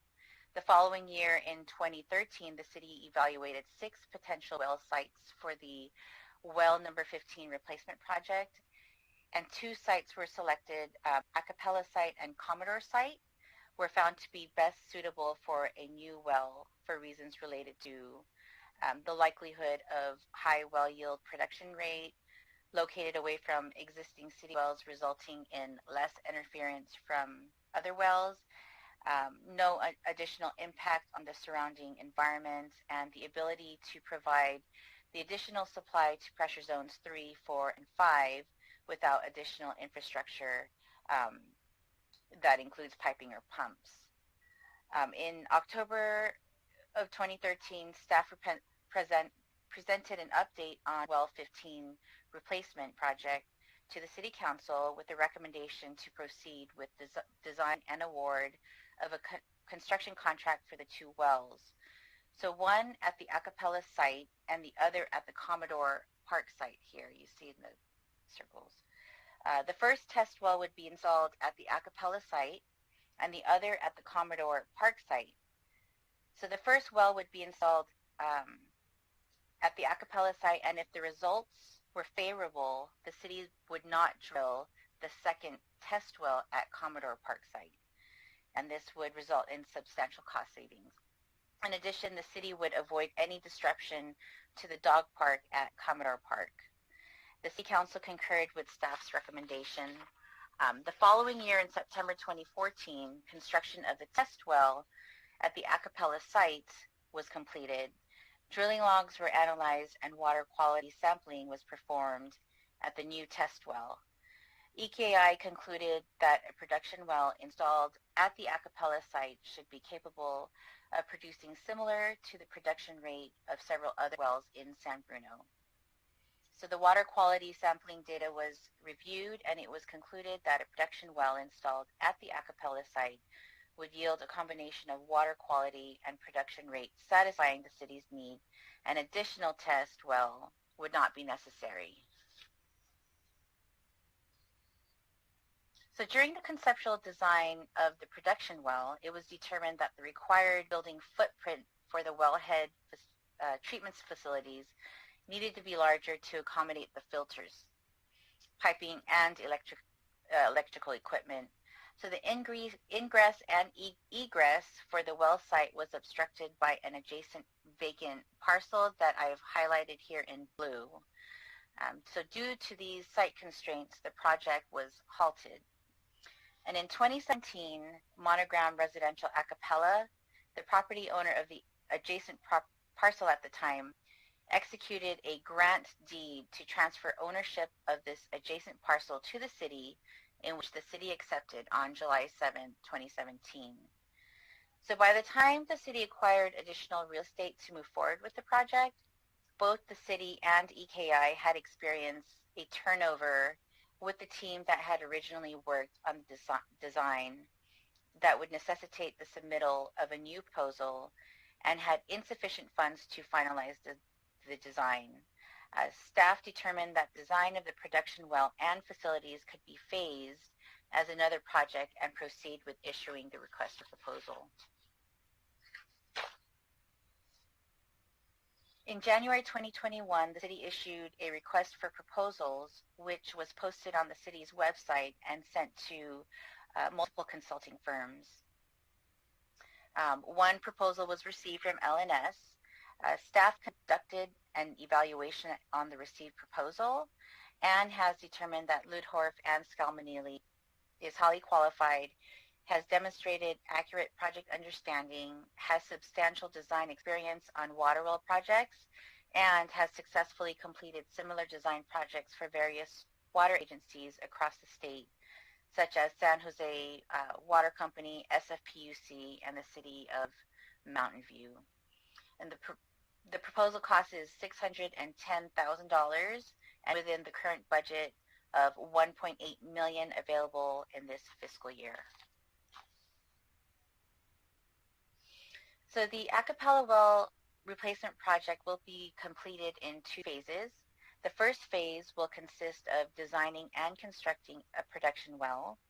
And this includes drilling, water quality, soil sampling, well construction, and well development, with an estimated completion of about 12 months.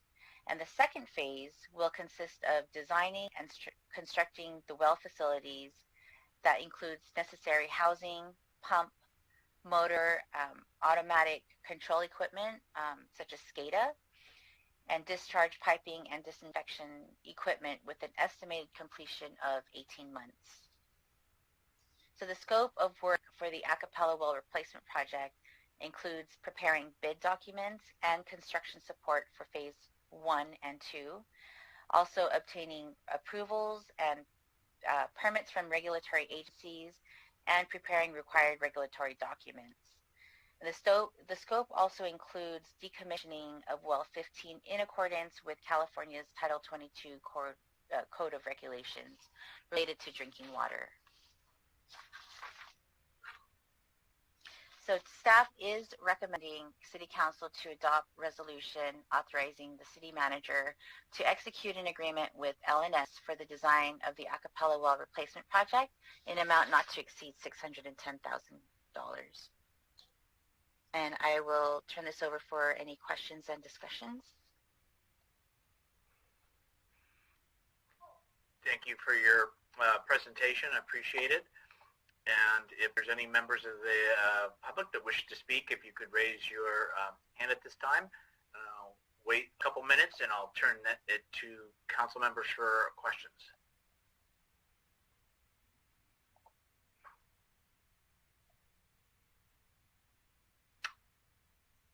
Any questions from council at this time? Okay, let's go to the public. I'm And I know the city clerk will correct me, but I see no hands at this time. So we will end public comment on this topic, and we will bring to council for questions or comments. Excuse me. Councilmember Mason. Thank you. So I think I just kind of need a little bit of a better understanding of the risk involved of not approving this tonight, just because it's $500,000. What is there an immediate? Is this an immediate need that can't be part of next year's budget? Sure, Councilmember Mason, I can help to answer that. Helen Chief City Engineer for San Bruno. Good evening. There is currently CEQA exemption for this project because it is replacing well 15, but we have been advised that if we wait too long to construct this project and get it underway, that CEQA clearance could expire. And so, in an effort to not go through the environmental process of clearing a new well, would like to move forward with the design as soon as possible. Okay, so then, if sounds like this is really for the design from the staff report and from what you just mentioned, but the actual construction in the staff report is listed as $3 million. So are we going to be able to produce this, this design, this project to get it up to the place where construction would actually occur? And then are we going to be able to fund the actual construction? And they're all kind of part of the same question, is without the $3 million for construction, are we going to be in compliance with CEQA? Yes, and so this first phase will be the design, and we hope to go through the design, and then we will have to budget for the design, for the construction once those estimates are better known. And we are undergoing the budgeting process right now, and we will budget to what is necessary in order to construct the project at the appropriate fiscal year. It could mean that we proceed with the design now and then budget for construction in fiscal year 2023, so 22-23, so that we can award in the early part of the next fiscal year. And of course, we work closely with finance to ensure that we have adequate funding in order to meet the project needs. And then I can see the city manager's hands up. I do have more questions, but he may want to answer this part. So thank you to the mayor. Yes, please. I just want to point out that Councilmember Mason, your question began with potentially holding off till next budget cycle. I just want to make it clear that there's not an appropriation request with the action that is before you tonight. The money for this project was built into the current budget, which is typical for these projects because you sort of go on this stair-step ladder of design and then budget for construction. It's also worth noting, because I spent the last few weeks in very detailed capital budgeting meetings with all of our staff, is that we are going through a practice of budgeting for the dollars that will be expended in the fiscal year that work will occur, versus saying, oh, we have a $3 million project, let's budget all that money today. And so we are moving to a best practice, which is to plan out your expenditures over the multi-year cycle that they will occur, which actually decreases the amount of revenue that you need to generate to the fund. And so it's important to note that this sort of stair-step process where we budget for design and then we budget for construction is totally normal, totally envisioned with how we plan these very large multi-year projects. Okay, helpful. So then in that case, should then the actual construction be also a portion of it budgeted then in the next year? Would we anticipate that in June as opposed to the following year, that's 2023?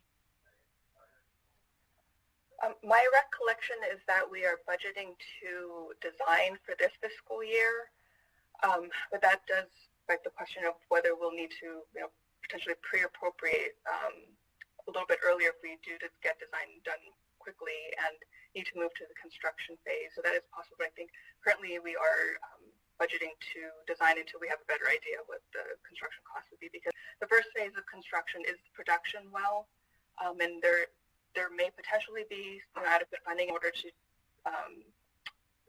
award the construction of the production well. But of course, I think the next phase, which is the building and the pumps and the electrical, that will likely not occur until the next fiscal year, and so we would request that appropriate amount at that time. Okay. Yeah. Just what I don't want is I don't want another design or plan and then not move on, not have the funds or not be prepared to move on to the next step for this whole process to come to fruition.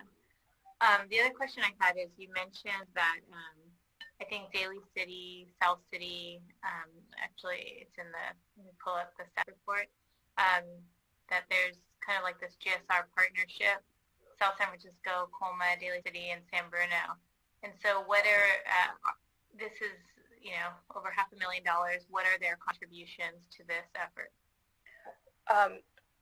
So the agreement is more an agreement with SFPUC, and you'll have to excuse me, I don't know all the details related to this agreement, but my understanding is that we have an agreement with SFPUC during the wet years to not pump, and that they would provide us with drinking water supply, and then during the drought years, then we would use the groundwater wells to supplement and relieve a little pressure off of SFPUC, and so those are called the take years, and so they're actually paying us not to pump currently, and then we will be pumping later when we need to supplement with our groundwater well when there's more drought years.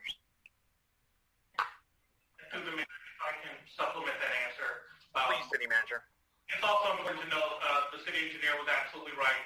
They do pay us not to pump, but it is an asset that the city of San Bruno has its own wells. A number of those cities do not have their own wells, and the fact that we have our own wells, which provides sustainability and a resource here, also means that we have to do these projects to rehabilitate them and ensure that they're functioning. And so while we are getting money, it's important to know that this is our asset that provides significant benefits that we pay for locally. Okay. Okay. And then is there a benefit that would then, I guess, end up saving money for our residents at some point? And do we have any projections of what that would look like? I think they would have the security of having a groundwater supply that as City Manager Grogan has mentioned, not many other agencies are fortunate to own their water enterprise and have the facilities to produce water to meet the demands. So I think that would be the benefit. I can't say that we did a dollar cost estimate, but I think there's inherent value in having that supply. Okay. I think those are my questions for now. Thank you. Vice Mayor Medina. Yes, thank you for the report. This is one of those projects that got kind of lost, but here we are dealing with it, right? And my first question is, I'm a little surprised by the lack of proposals received. And I don't believe this designer worked with us before. Did staff get an opportunity to kind of find out were people too busy? Like why did we only get one proposal? Yes, we wondered the same thing, and so we contacted them. It was a variety of responses. At one firm we worked with, apparently they changed their processes, and so they weren't able to. I guess it slipped through their cracks, which is not a great answer, and I think they're taking themselves, and I think that is something that we really considered. We really took care in contacting the references to see what the references were like, because I personally have not heard of them either, but they had very positive referrals, and so we posted it on our website as well as emailed out to 12 different firms, and we got a response back from a firm that we hadn't worked with previously. That was not one of the 12 that we had emailed, and so they had taken the initiative. I think, had their references come back, potentially questionable, we would have, readily re-advertised, but in an effort to, keep the project moving, and because we did do our due diligence in getting references, we opted to proceed. Right. So I'm always a little apprehensive when we're dealing just with one bidder, and it's hard to determine if we're getting value there. But here we are. I'm in favor of this project, and thank you for some of the questions that I asked earlier today. This well will generate or increase the capacity of our system 25%, and apparently our water is produced at half the cost of what we buy it for. So every gallon of every unit of water that we get is a savings. So I wanted to let people know about that, because it's really unique that we have our own water system, and for years we weren't reinvesting into our infrastructure of getting this water out, and this well's been out of service for 12 years. So we need to make sure, and as a beloved Chris Powell would say, water is life, and here we are in a drought here, and we're trying to work out that we do have an agreement to deal with that a little bit. So the question for the well abandonment, is that cost covered in this part of the project, or that's a separate cost for abandoning the current well? That would need to be designed. I suppose it could go with either, although it would potentially make more sense to go with the latter phase of the construction, because the initial phase is a production well and might not really lend itself to the type of contractor who drills wells. But this would be part of their scope to oversee the design of the well abandonment. That all gets approved by from the state, but that would be something they would manage in the $610,000. Yes, so the decommissioning of the well. Okay. And I guess the biggest issue that I have with this project right now is as I look at the capital improvement program, page 290, and it has the cost there of $46,000 and construction of the $1.8 million. So I think I'm guessing and giving staff the benefit of the doubt. This is one of the projects that kind of got lost, and there is no money budgeted for years 2021, 22 through 24, 25. So that additional $3 million to build the well isn't anywhere, but this is the reality we're facing, that in order to build this well and the facilities, we're going to need to spend that money. Correct. We will need to design it now when we have sufficient budget to pay for the design right now. And this is part of one of the projects, of the many projects we're looking at for the CIP budgeting process, to make sure that it's adequately phased and funded appropriately. Got it. And because it's in these numbers here in the CIP, the council eliminated the rate increase in our water and sewer for this year because a big reason was we had adequate funding available to continue operations. So this additional money that currently is not shown in the CIP, it's we'll have enough funding in our water enterprise to go ahead and cover this. It's not going to affect operations. Why don't I ask the city manager to chime in on this, please? Yeah. Thank you, Mayor Medina and Councilmember Medina. I think it's important to back up before we go forward. I don't think it's a correct statement to say that this project was lost. The city made progress on a number of water and sewer projects, and this one is now bubbling up, and we are now moving forward on this project. In addition, with regard to the CIP form that you're looking at, which I believe is in our adopted 2021 budget, what you're seeing is that the projected costs in the out years are not there. That does not mean that the city does not have sufficient funds within the water fund balance to cover this project and other projects. It is true that the city did cancel the 5% rate increase because there are sufficient funds in the water fund. I just asked staff to confirm for me the balance in the water fund, but I believe it's over $10 million.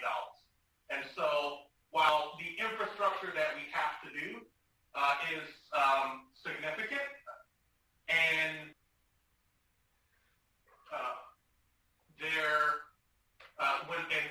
that 10 million is actually in the operating portion.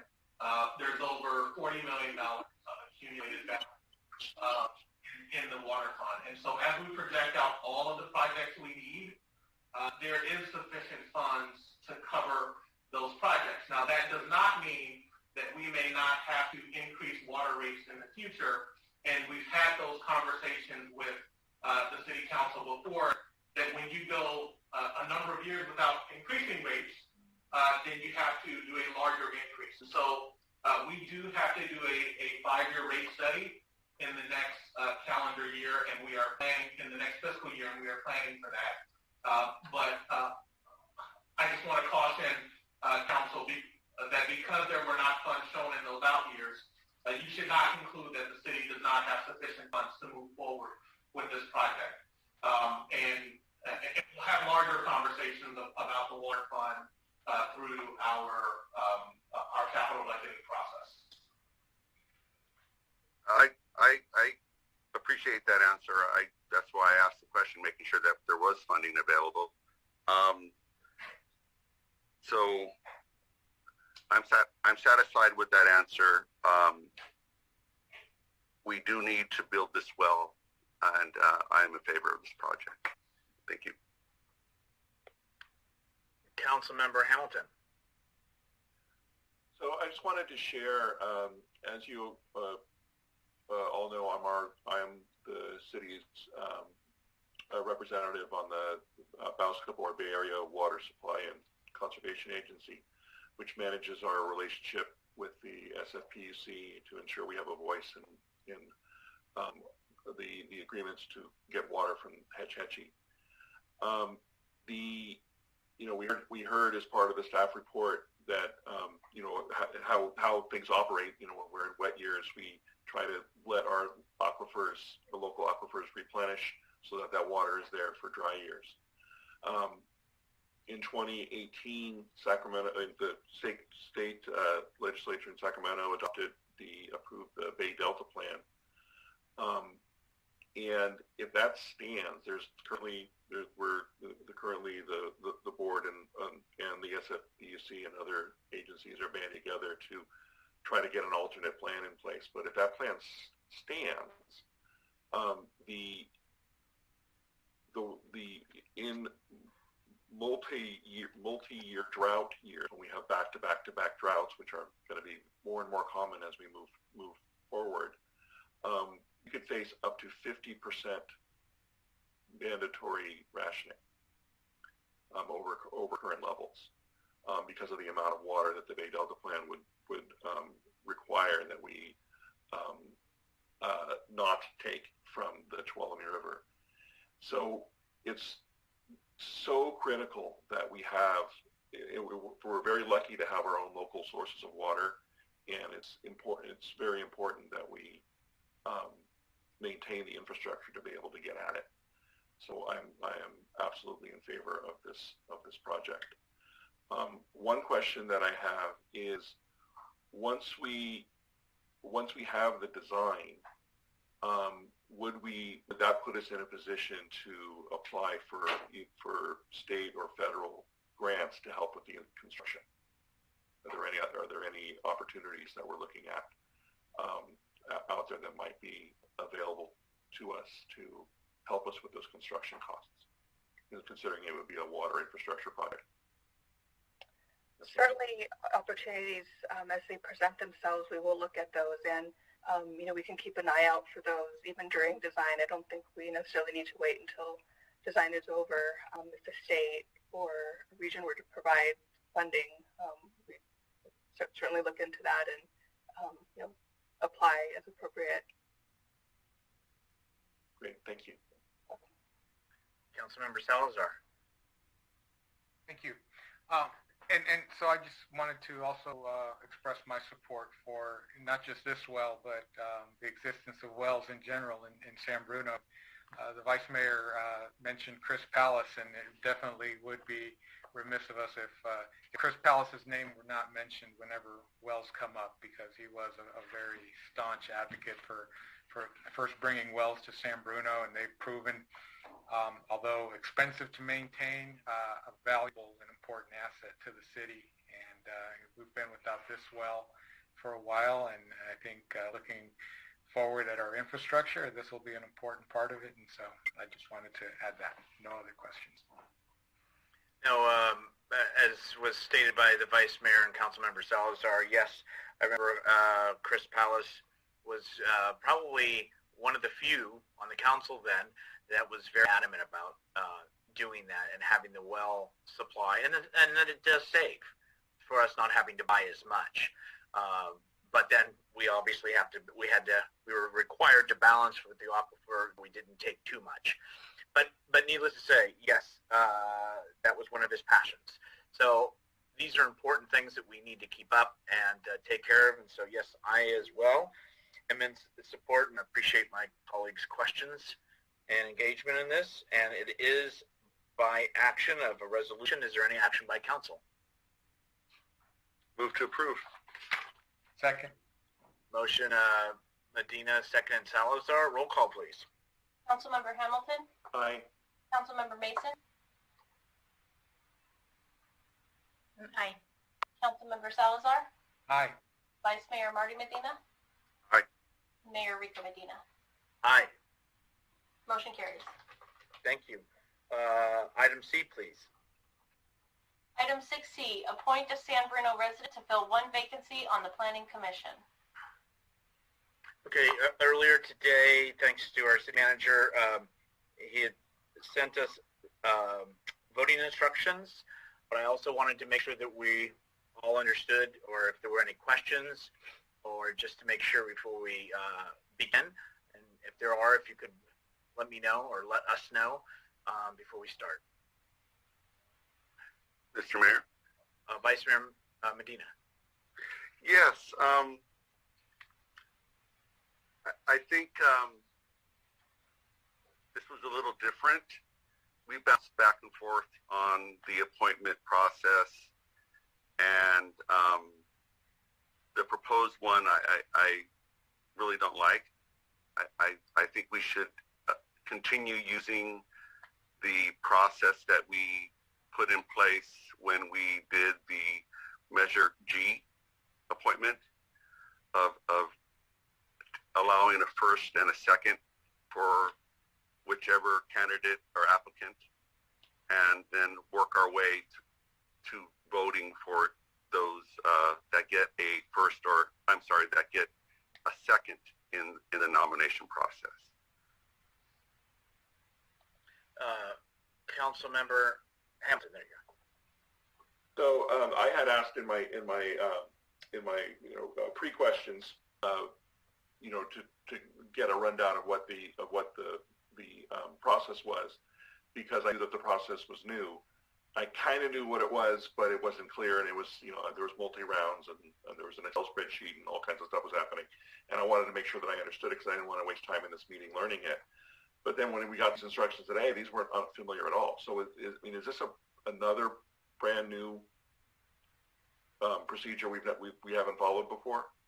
Because the last one seemed better than this one, and both of them seem better than the historical one of rushing to whoever gets their hand up first does a first and a second, and then a vote happens, and then that's it.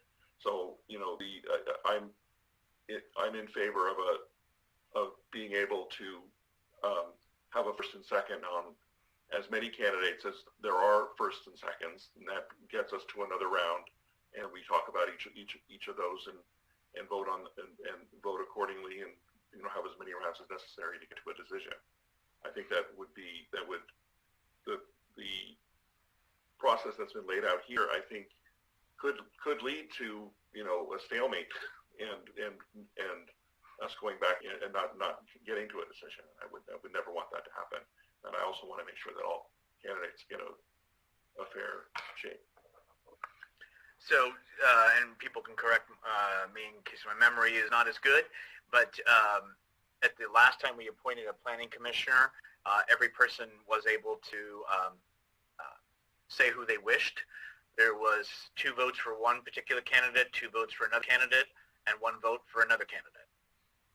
And then we had a second round, and then votes switched, and it became a 3-2 at that point. And that's how we did it. We put the Excel spreadsheet on the screen because due to Zoom, it was a little confusing, Measure G, and everybody was like, well, wait, I thought this vote happened, I thought that, and that's why the clerk was then showing us as it occurred so that we could have a good record, and that in case it was misheard, that we can correct it instantaneously instead of trying to go back and replay or the minutes. So that is what we did last time for Planning Commission specifically. But, any other comments from council members? Okay, so what we have heard is we saw the written instructions. The vice mayor has said to do it differently. I just want us to be able to get through the process, and we can always refine it. And I think when we meet in person again, it's going to modify itself again because obviously we'll all be there in a room at some point together. Councilmember Salazar? I was just going to add that I had a little bit of input into the process, and part of what I thought would be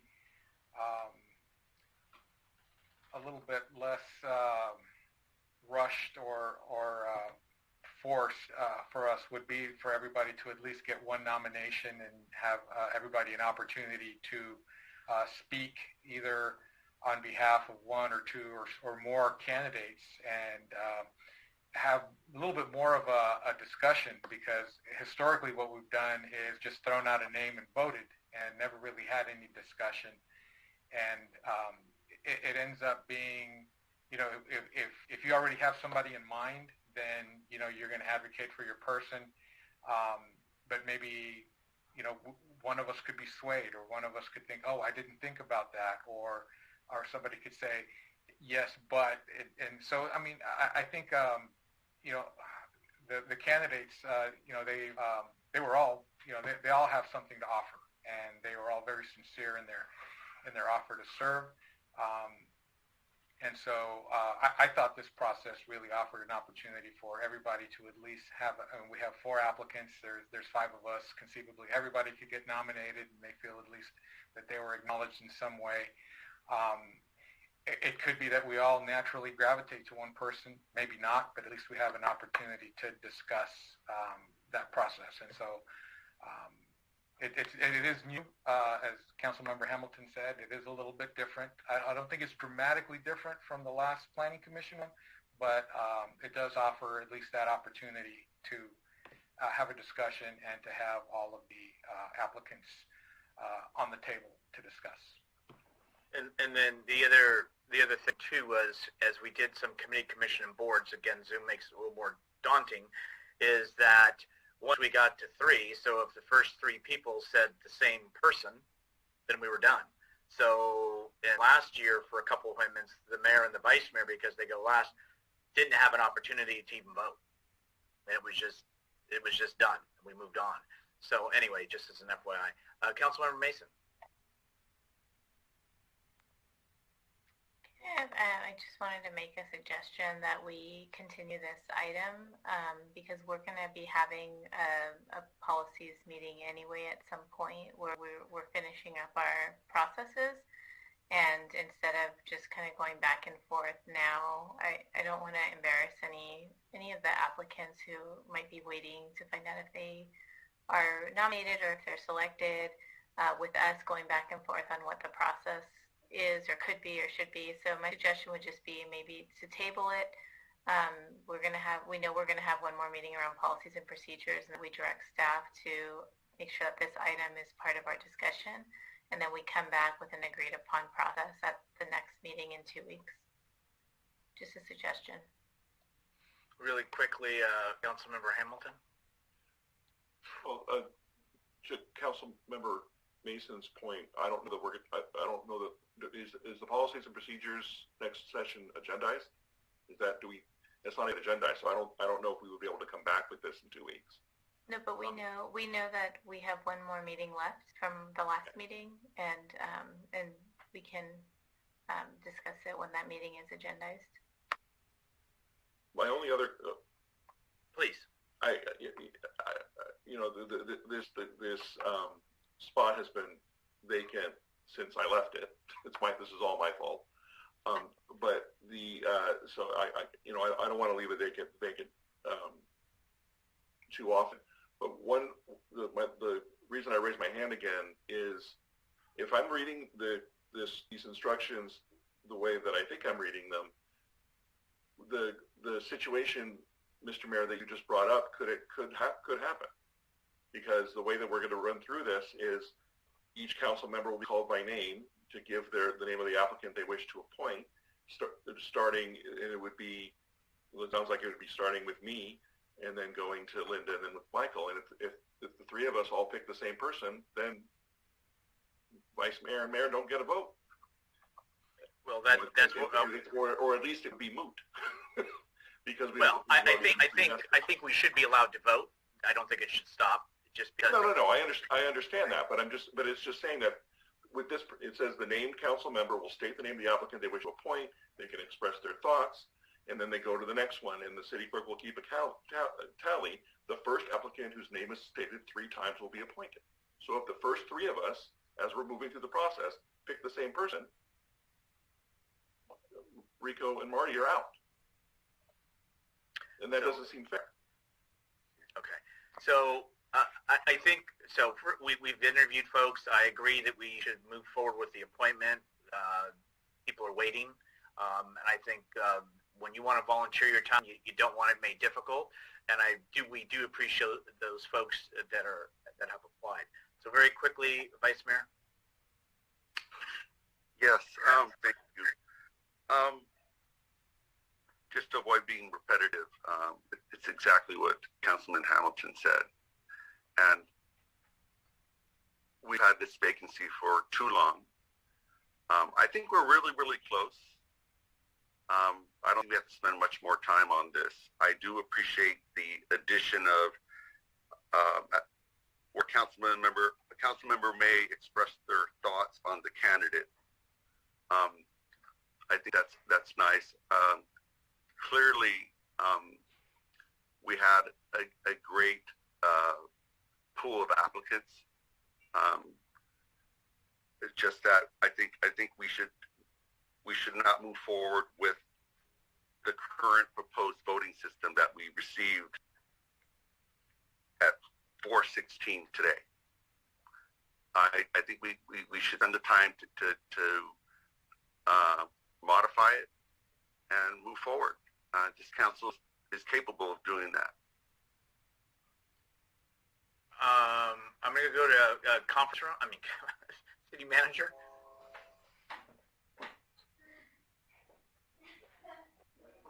Manager? Sure. Just for clarification, absolutely, it's clear that the City Council does not have an established voting practice for how you appoint members of your CDCs. We're going through a policy and procedures process to define that. I agree with all of the statements that have been mentioned to say that at least in the last 2 years there have been 3 processes.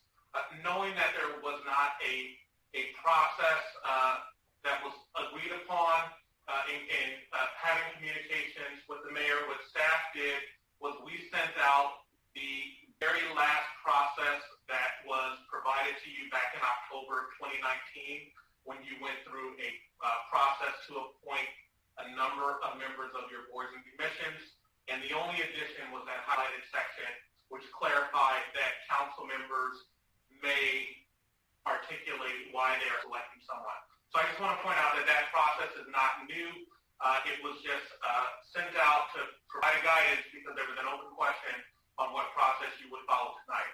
Should there not be agreement, my recommendation would be to simply go back to how you handle everything else, which is to have a nomination and a second and discuss it.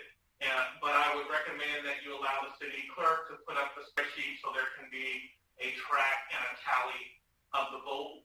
And then absolutely at our next policy and procedures meeting, we need to have a discussion about how you will appoint members of the boards and commissions.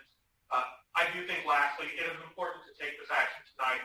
You've had 4 people that have applied. You've had a vacancy for several months. And with the projects that we have coming before the Planning Commission, given that we are a small city where people live, knowing the new conflict of interest rules suggest that people should recuse themselves if they're within 1,000 square feet. You have various people recusing themselves, and it's important to have a full complement of your Planning Commission. And so, again, the recommendation is you just develop a process that is essentially how you handle every other decision you make, which is have a motion and a second, and you can do that for each candidate, talk about them, and then have a vote. If there is a tie, for example, if 2 people receive 3 votes, I recommend that you have another round where you are only voting on those 2 people. If someone receives 4 votes, and that's the highest vote getter, 5 votes, I think that person is selected. But if in the event of a tie, there's a runoff. Yeah, and that's normally when we were in person, we would do again, Zoom has just made it a little more, not complicated, but, we're trying to do the best we have. So why don't we just to move this along, why don't we go ahead and we'll ask the city clerk to bring the sheet up on the screen, if she would, please. And then we'll do a motion and second, but with the understanding that we're going to go through every name. And my understanding, and everybody's correct me, is that you can actually do more than one. And if you also at that time want to offer, as Councilmember Salazar said, some dialogue, that's okay. But I would say it's about the person or persons that you're wishing, but it's not going to, I would prefer not to have a back and forth about who's better or who's not, because for all these 4 individuals to be interviewed and go through this process and have to do Form 700 and have to do this and that, we appreciate them stepping forward off of their services. Okay? Is everybody all good? Okay. All right. So why don't we go ahead and I'll turn it over to the city clerk, excuse me, to start to call the name, please. Okay. So we had 4 applicants who interviewed with the City Council on April 27th, 2021, and those applicants are Marco Durazzo, Tom Kuhn, Fong Lee, and Supriya Perry. Do I have, correct me if I'm wrong, Mayor, but I'm going to ask, is there a motion for Marco Durazzo? Yes, so we would be asking, is there a motion and is there a second? Vice Mayor Medina? Yes, I make a motion for Marco Durazzo. Okay. I'll second. Okay, so we have a motion and a second by Vice Mayor Marty Medina, and the second is by Councilmember Mason. Hamilton. Oh, I'm Am I sorry. correct, Tom? Yes. Okay, and by Hamilton. Okay. And Mayor, did you want me to read the rest of the names, or do you want to finish off the vote for Marco Durazzo? No, I think what we agreed was we go through a motion and a second, and then C. So we'll go to the next applicant. Okay. The next applicant is Tom Kuhn. Do I have a motion? So moved. Okay. I'll second. Okay, I have a motion by Councilmember Salazar and a second by Mayor Rico Medina. The next applicant is Fong Li. Do I have a motion?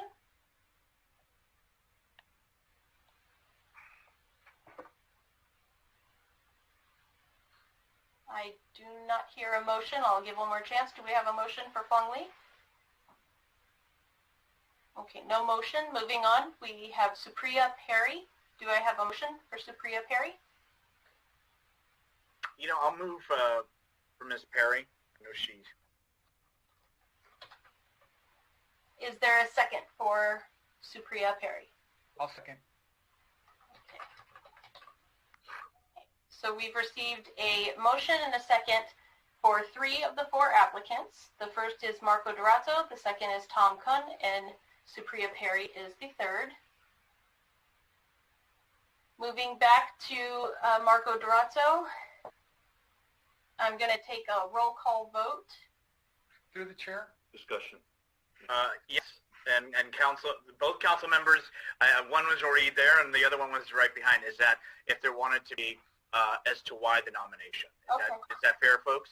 Council? Thank you. Yes. Okay. So with Mr. Durazzo, is there comments from the nominees? The nominators?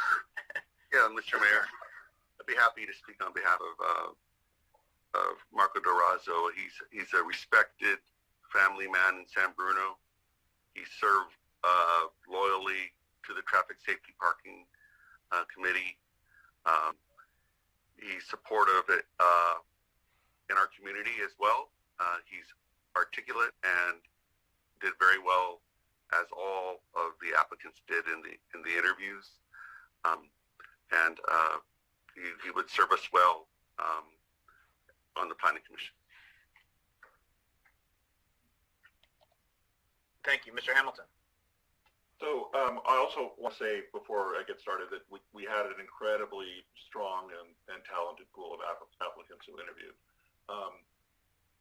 And I promise to only say this part once, just looking at the criteria that I'm looking for in a planning commissioner. I believe that the ideal planning commissioner is someone who's meticulous and disciplined in order to be able to closely study the projects that come before them to ensure they meet the various zoning and other requirements, that they recognize the desperate need for developing new housing in our city and in our region, but while also being mindful of the community that is here and find the appropriate balance to mitigate impact on our existing neighborhoods. So I'm supportive of Mr. Durazzo because he is a pillar of the San Bruno community. His commitment to giving back and leaving the world a better place than he found it is evident not only in his work in the community through the Lions and in all his other volunteer efforts, including his work with the TSPC, but also extends to his choice of profession. He's a college professor. His commitment to both the facts and to the city of San Bruno make him an excellent choice for planning commissioner. And that's why I'm proud to support him for this position. Thank you. I'm sorry, Councilmember Salazar. Thank you. And I know that it sounded like we were only going to make comments on the person who was going to be voted on, but I did want to make a point in that there's nobody on this list that I want to vote no for. Honestly, everybody represented themselves and their intentions extremely well, and I was very impressed with the whole group. And the one question that I was asking every candidate, but we all kind of came in this with kind of an idea of what we were looking for. My question to the candidates was, how do you see your role on the Planning Commission? And to me, that was a critical question because it really got to the heart of how well do the candidates understand what they're getting into, what their responsibilities are, what their limitations are, and do they understand the technical requirements? I mean, we're fortunate that we have actually two former planning commissioners on the council now, and they understand what it took to get up to speed. And I know it's not, and Planning Commission probably more than any other one of our bodies really has a lot of requirements. It's the one that requires a Form 700 because there are some decisions being made there that are financially impacting decisions. And there was really one candidate, someone whom I've never met before, but I felt really understood not only the process, but all the mechanics of how things were done, had a lot of industry knowledge, and to me, represented somebody that was going to be able to not only hit the ground running, but actually bring a lot of expertise into that. And that's why my nomination was for somebody else, and I'm going to be supporting that applicant. But I felt that I needed to say that a no vote comes difficult for anybody that's on this list. Well said, Councilmember Salazar. And I was going to go to the next candidate and the next candidate to have those opportunities. So we're not voting yet. We're going to move on to the next candidate, and then, of course, you may have already articulated what you wish, but welcome just to say that. So let's move on to the next candidate, and then if there's any comments, or Mr. Salazar, if that was already for Mr. Kuhn. Since we're on to Mr. Kuhn now, I will just add that I felt that his answers were very detailed. It was obvious that he had studied not only our plans, but thought very carefully about where our needs were, what direction we should be going in, and really demonstrated to me a really solid understanding of not only the mechanics and the thing, but very specifically what Sam Bruno would require. I listened intently to his responses to the other council members' questions, and I felt that out of all the responses I heard, his were very, very thoughtful, very knowledgeable, and he was definitely, in my opinion, extremely well prepared for the interview and for the position. And quickly, I would agree with a lot of your comments. I was also impressed with his answers and reply, and obviously bringing even a visual to the interview, I think is the first time I've seen that. So that was also impressed me as well. I won't repeat everything that we're saying. And then let's go finally to Ms. Perry. I made that motion, and that was because she has applied. She also had a experience when she did some remodel at the house, so I found that very interesting that she's walked through the shoes of the residents that come to the counter and had that experience. And so I thought that was, and of course, her background as well. And that is why I had also made a motion for her. And through the chair, if I could, I would echo the same, a lot of the same comments that I felt that her level of intellect and her professional experience as a lawyer really, I mean, she was able to articulate very well in the terms of the understanding of the legal constraints of what she was going to be getting into. That, the fact that it's not just there to sort of you interpret things as needed, but rather, deferring to staff and being able to interpret, not reinvent what's been established. And I think that was an important factor for me in hearing her answers. And I also thought she was very well prepared. Okay. All right, so everybody's had an opportunity on theirs. Vice Mayor, you have your hand up. But Yes. I mean, I wanted to repeat that this was an outstanding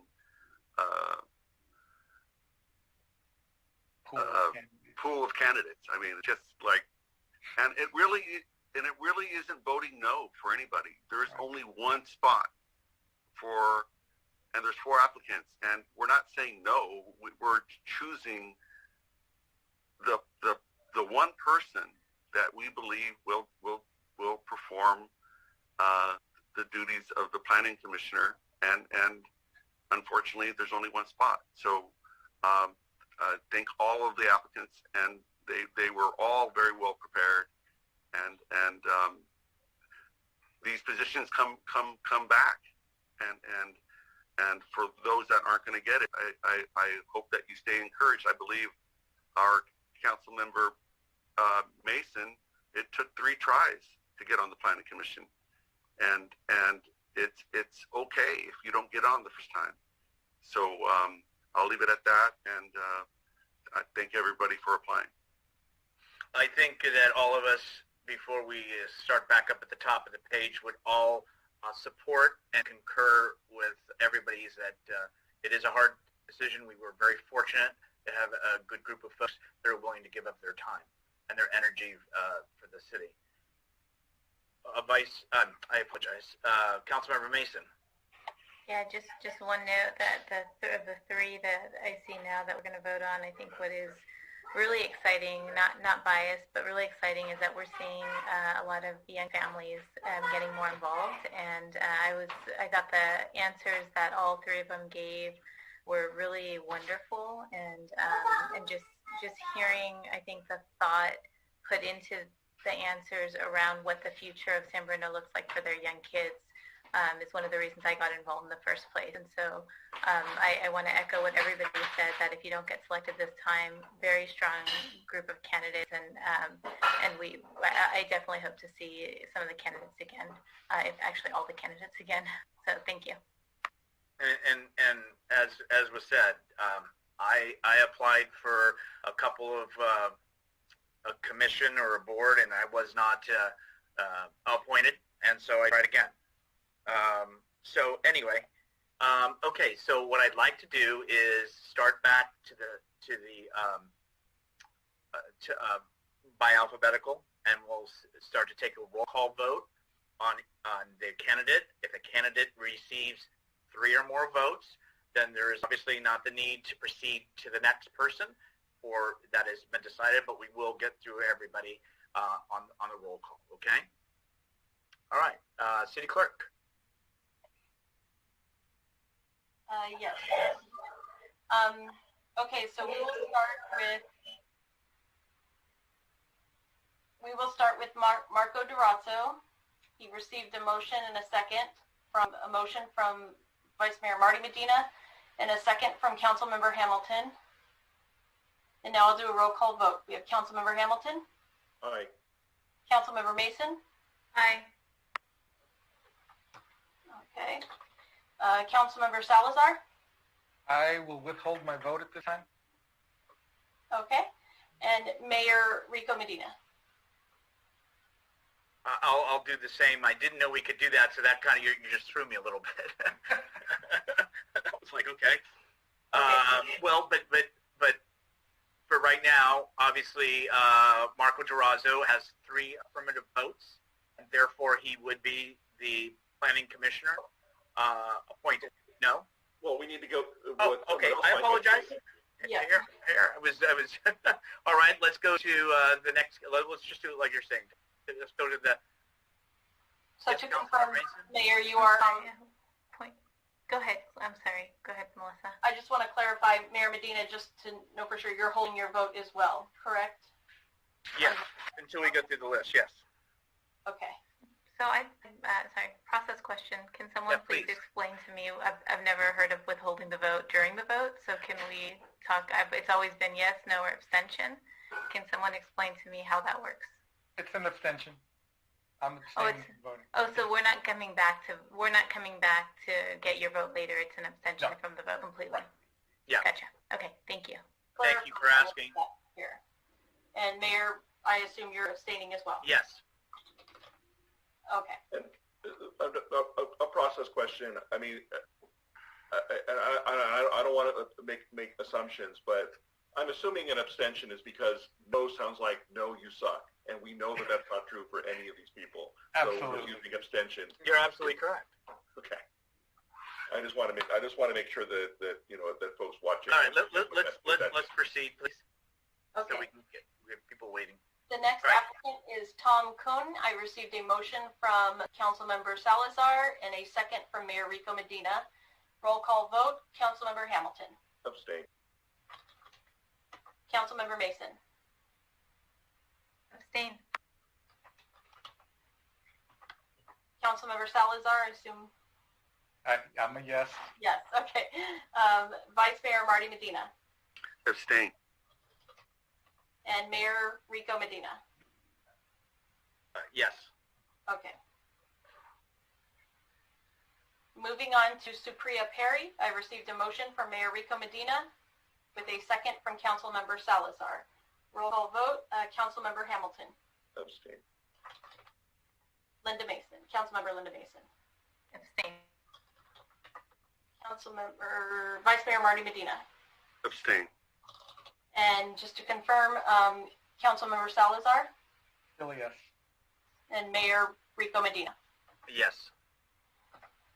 Okay. Okay. Go ahead. With these votes tallied, we have 3 votes for Marco Durazzo, 2 votes for Tom Kuhn, and 2 votes for Supriya Perry, which means that Marco Durazzo has been appointed to the Planning Commission. And congratulations to Mr. Durazzo, as well as thank you to the applicants who have applied.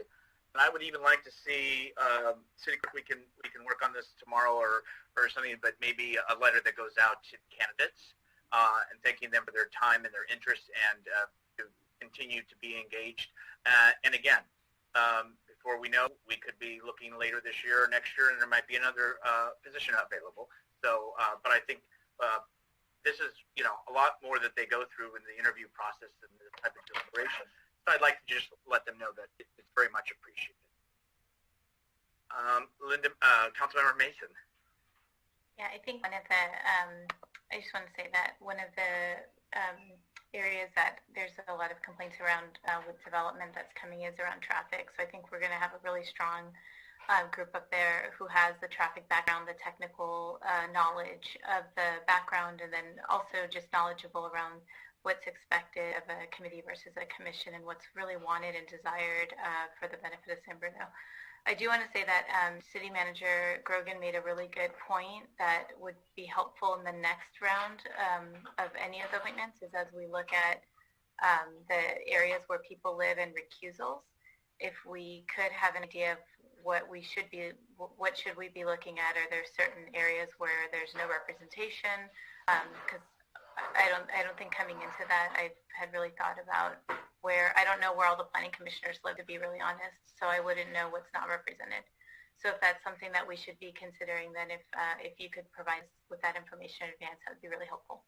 Thank you. Maybe that could be done in policy procedures. I mean, we see it on the applications, the addresses, so we know where the applicant resides. But not the existing planning commissioners. Well, we know where some of them do because for us, maybe have been on a little bit. At the same time, too, I'm going to turn to the city manager before I finish my thought. City manager, please. Sure. Just a clarification. The point that I mentioned is that it's important to have a full planning commission because people may have to recuse themselves. You cannot consider residency and where someone lives as a part of the criteria for selecting individuals, which is why we do not provide that information now. However, there are conflict of interest maps that are generated for each of the meetings, so we know what the 500-foot and 1,000-foot buffer is, so people have the ability to recuse themselves. But it's just not something you can consider when appointing, which is why that information has not been provided. Thank you, City Manager. And thank you, Council, for your discussion and action. And now let's move on to item number 7, comments from council members. We first have Linda Mason, and that's what we heard about a little bit earlier, but welcome Peninsula Museum of Art to San Bruno. And then anything else you'd like to add, please. Thank you. I'm really excited, actually, to welcome the Peninsula Museum of Art. I think that there's a lot of talk across the country around repurposing malls and how they're going to be repurposed because they're not as used as when they were first built. So I think this is a great idea. I'm hearing that there might be more opportunities for artists within San Fran, so I hope that does come to fruition. But just a huge thank you to Tan Fran and Linda Larson and her team, who's been working closely with the person who was in charge of the Peninsula Museum of Art, which is Ruth Waters. And she has actually passed the baton on to Christina Cahill and Megan Camera. In addition, I wanted to also thank Boris Kudrin, who's an artist locally here in San Bruno, who's really helped to build that relationship, I should say, between San Fran and the Peninsula Museum of Art. So for those of you who are interested in visiting, open at 11 a.m. They are preferring appointments right now as they build up their volunteer base, and they are also looking for volunteers.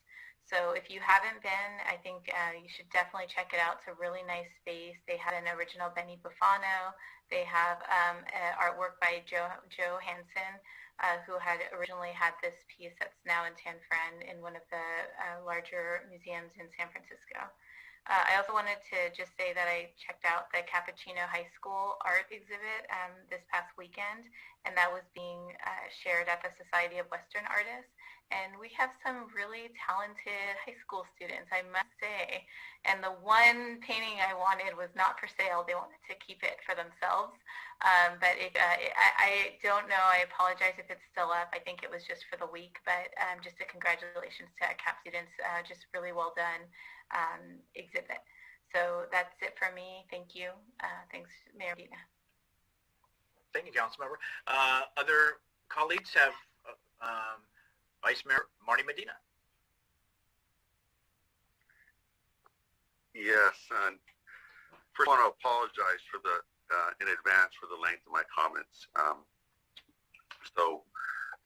With that, first, thank you to everyone who participated in the Bull Creek cleanup. That was staff, the volunteers, and the residents. You know, getting things disposed the right way, avoiding putting stuff into the landfill when it could be diverted and recycled is really important. We proved again that by working together, we get more done. On a similar note, the next community cleanup event is on May 25th, 9:45 a.m. to noon, with the lunch provided. Stay tuned on social media for a time and for the exact location. This is a group of various residents that get together, clean up parts of our town. It's been wonderful working with everyone. Second, I have been asked by residents regarding the usage of private property and public streets for construction project storage. For years, private property and streets have been used by the city's contractor to store their materials and operation their construction laydown yard. This activity needs to be better managed, kept cleaner, and if staff could please review these operations and get these locations cleaned up, and please report back with all the legal requirements. I will also be formally requesting the creation of a downtown improvement ad hoc committee. It's something that was brought up at a previous meeting. We also need to start planning on how to resume the various community activities, how to have a posy parade. Apparently, we're not going to have a community day. How will we have music in the park? I was recently asked if Relay for Life could come back to San Bruno just yesterday. And with these items, we need to wait to find out how the conditions change and whether we can really be allowed to have them. But things are looking good as we're in the yellow tier. We also specifically need to know where our youth will be playing soccer this upcoming season. Currently, the Crestmore fields are locked and no one could access them. What will this council do to assure there will be an adequate space to play for our community? Lastly, as we move into this yellow tier, we need to remain careful. We got this far. Let's not blow it. Let's keep on doing the right thing. Thank you.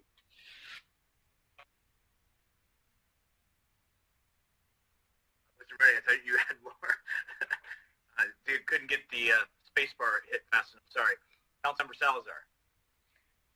Just really quick, and I was just looking at the participant list, and I see that Mr. Lipinski isn't on the call anymore, but I wanted to comment on a remark he made about our council packets not being indexed, and in fact they are indexed, and if people download them and open them in the Adobe PDF reader, they will have access to the index, versus if they look at them in web browser, then they don't see that those things are indexed. So if perhaps we can get someone in staff to post those instructions somewhere, it might help with people's frustration in trying to get through those especially long packets.